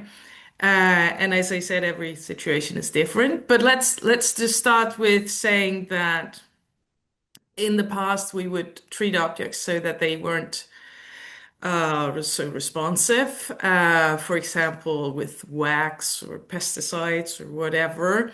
Then we moved on to controlling the ambient climate if we could afford it and had the opportunity to. And now we're sort of looking into what's the third way. And I think the third way is to take a good look at what do you actually have? What's your collection? What is it used to being exposed to? And what are the problems that you see? Because really just putting a standard and saying this is what you should do, it's not useful for anybody, and we just end up overcompensating. So it's all about, starting that dialogue, doing the risk assessment. What are the opportunities? What are the risks? And then prioritize, plan, and then go. It's a circular thing, right? So you monitor, you select what you monitor, you find out what's the problem, and then start solving it depending on what it is, right? Because it will be different from each collection.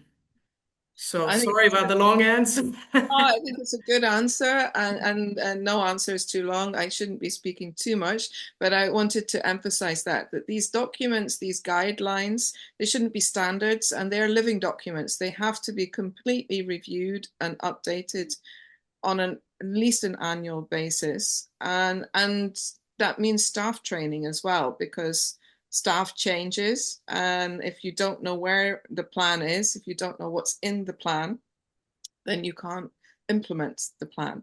So I think it's a continual living entity, these risk management documents that are there for these. Yeah, and it starts with knowing your collection, right? And knowing what the value of your collection is, because if you don't know, then you can't prioritize, which you always have to do no matter what. So Aisha, there's a kind of mirror question that's come up here as well. It says, do you feel the current decision-making models in Western conservation practices can be adequately applied to the artifacts and relics you encounter in Nepal? Oh, my Lord. Wow. No. I guess the short answer is that I'm really glad I started working in the Himalayas when I was a student, because when I was being trained in our kind of, sector-wide standards, etc., I was also in the process of unlearning them in a different context. I had to learn a whole new vocabulary. I had to totally unlearn, treatment, relationship to materials, a relationship to solvents, which was completely inappropriate over there. And then the decision making is honestly, how could you apply one person's decision making model to anyone else's decision making model? And I think that's what's funny too, is all of these questions that you've asked us, Kate, or that everybody has asked us, the answer has been it depends. Because it's completely true, and it was completely true coming over there as well. So the whole idea of what we think of as Western conservation is, we think of formal conservation training. We think of conservation as a field which is less than 100 years old, I think, as a formal profession, right?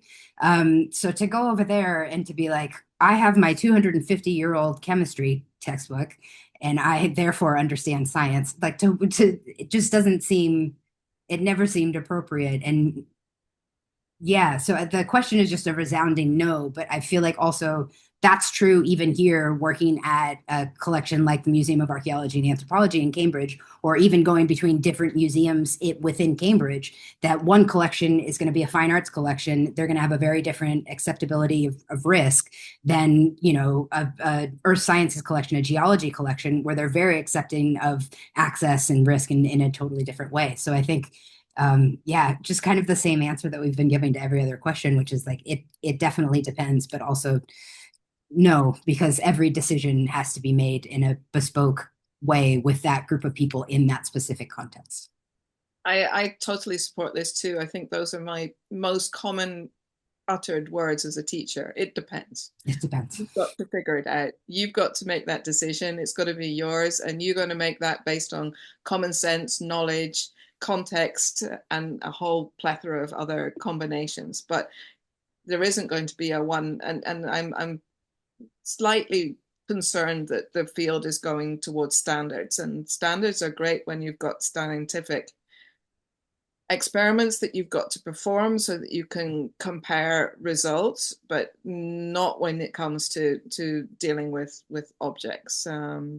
Not with the kind of, there's a lot of qualitative data that goes into making these decisions, and I feel like that's something that our field hasn't really dealt with yet. We love quantitative data, we love graphs and things like that, but I think that qualitative, how do we actually make this decision? Because even so, if we're saying just the Himalayas, in one setting, people will be like, yeah, kill the bugs, we don't care. And then I go to the next setting or even a different room with the same people, and they're like, absolutely not, we would never kill the insects. So it always depends.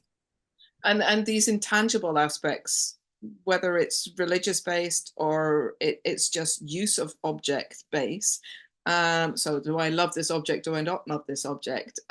Is this object something that I can put my hands on more easily or not? Is it a commonality object or not? They make such a big difference to those decision-making trees, and they can't be written down in in a decision-making tree. So it makes it very, very difficult, and something that works perhaps for modern contemporary art, where you have a complexity that can help you when you've got a decision-making tree.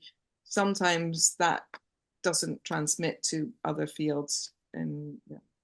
Can I say, though, that I still feel it's important that we do the basic research to test materials and their tolerance and so on, just for us to have some baselines of science to hold on to in the midst of all this, it depends, right?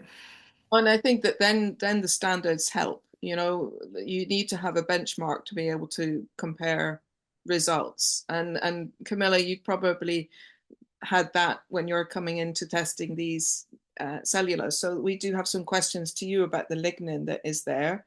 So lignin is known for becoming more acidic as it ages. How is this addressed in the use of nanolignin in paper applications?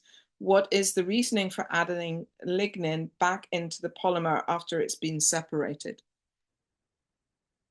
Great questions, very important questions, and also they are very common questions when we talk about lignin in the field of conservation, as especially for paper conservators, lignin is the villain, one of the most impactful intrinsic cause of paper degradation, right? So to start, because I don't have a lot of time to discuss that, I would love to discuss that for quite a long time, but it's important to have in mind that the lignin, the residual lignin in some types of paper is different from the lignin in the plants, because to remove lignin so you can have the paper pulp, for example, you need to do a lot of chemical and mechanical process that will change the structure, the chemical structure of lignin.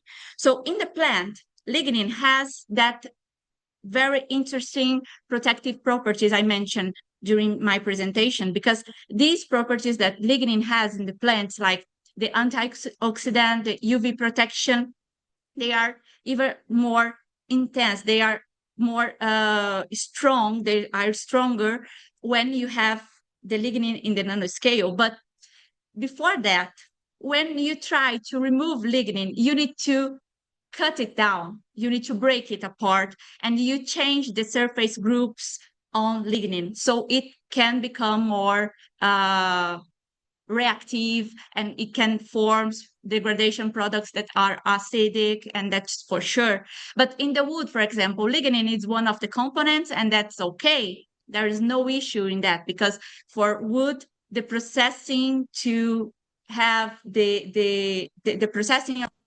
the tree until the wood is much less chemically intensive than in the case of paper, for example.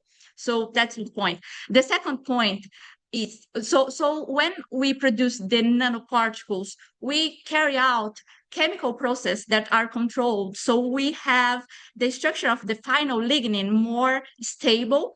And also when we have these nanoparticles, they are dispersed in this matrix or in the biopolymer. So you will not have the same case from when you have the macromolecular lignin that is huge, it's very big, and it will change in the whole material. Okay, so that's the point. So lignin can be different. Lignin is in fact a class of macromolecules and not a single type of molecule. Lignin is very heterogeneous.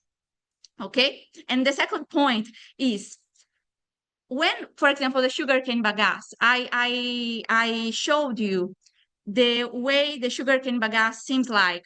It's like grass, the dry grass. So you can't use that way, because the cellulose, the lignin, the hemicellulose, they are strongly connected, and they form that stuff that is brownish, yellowish, and it's not transparent. It's not a single thing. It's a lot of stuff together with other components from the plants. So we need to separate them to have these different properties of them. Even the cellulose, if you take the cellulose pulp, pure cellulose fibers, they will have this whitish color, not because cellulose is white, cellulose is colorless, but when it's together with other fibers, it becomes whitish. So you can use that for coatings, for example. The same goes for lignin. If you have the macro lignin, it's brownish, or it has a very dark color.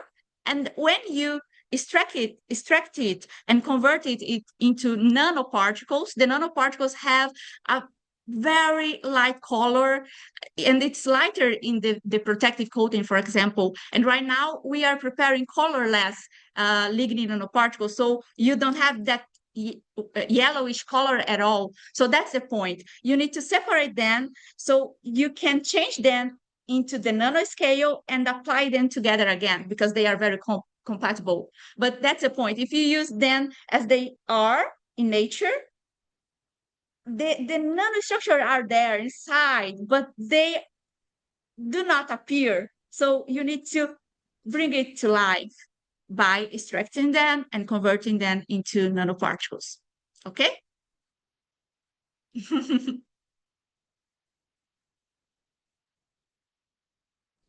That was a very good detailed answer to the question, and I hope that the person who posed the question got enough information from it. Thank you, Camilla.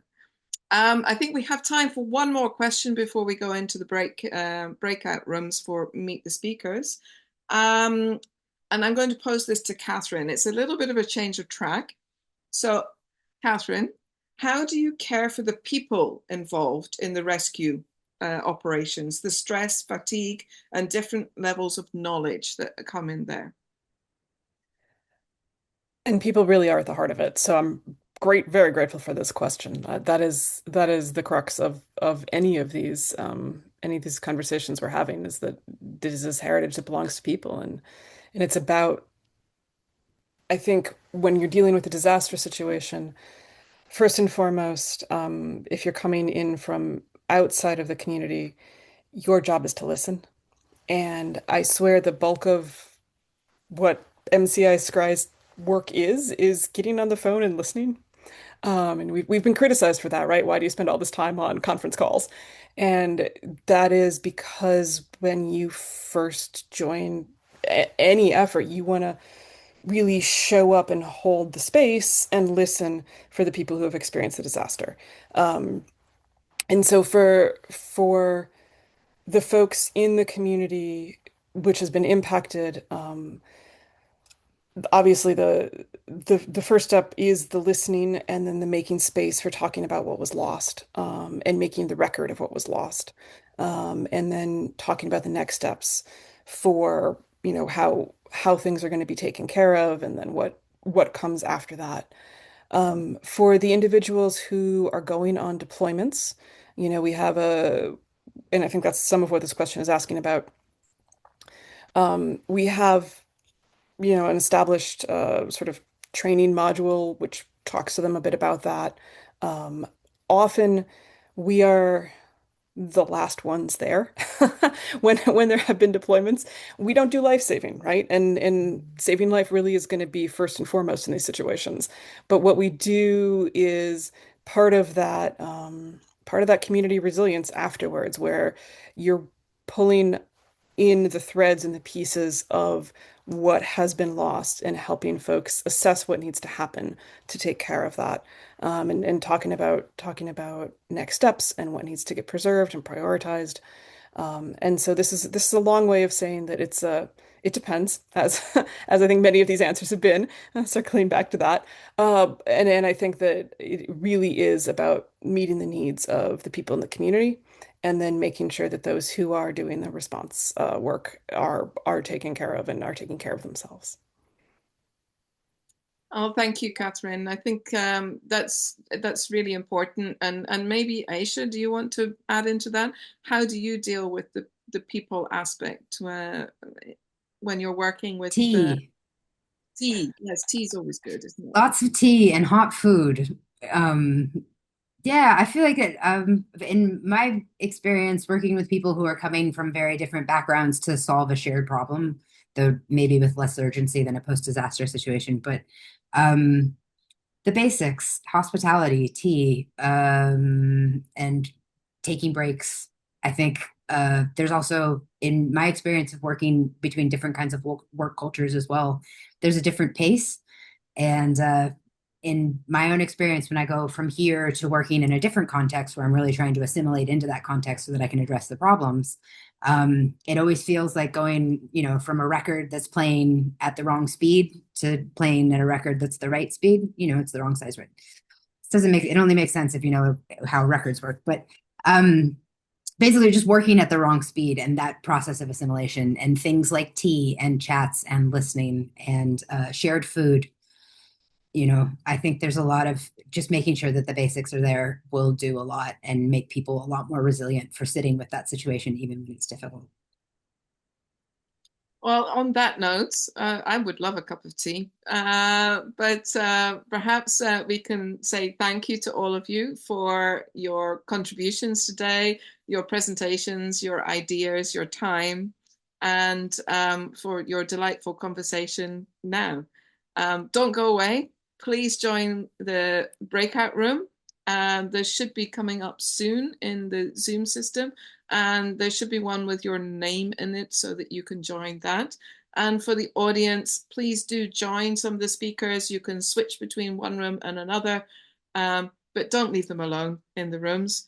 Go and chat with them, and we'll rejoin after about 20 minutes or so to the main room just for final wrap up. So thank you so much.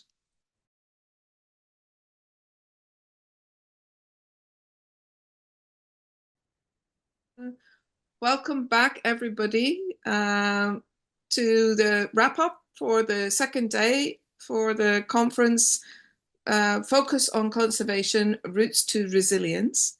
And I have to say that all of you have showed fortitude in being resilient and lasting to the bitter end of today. It's not a bitter end at all. It's a pleasure of how we have concluded our discussions today. So on behalf of the organizing committee, I really want to thank all of you participants and speakers for joining us for the second day. We thank all of our presenters. They were amazing. They all kept time, and they all had such interesting talks that I wanted them to all go over time so that they could give us more information. I hope that our discussions, our Q&As, and the coffee breaks and the breakout rooms were lively conversations. And I hope that they will continue for the next 2 days, as we have 2 more days of programming.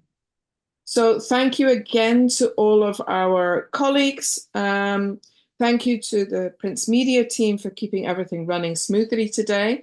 And thank you to our organizing committee who have been collecting the questions posed by the audience from Slido and posting them into a priority document that I could use to lead the discussions. We do have a very full lineup tomorrow. And just as a final word, please use the same Zoom link to join tomorrow's sessions.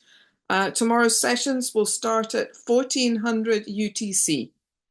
So do check your time converters to make sure that you're at the right time for our start of programming. The same Zoom link is applicable, but I will be sending out emails in the morning just to give you that extra time. So maybe I can ask our organizing committee to come back on the screen so we can give you a big wave goodbye for today.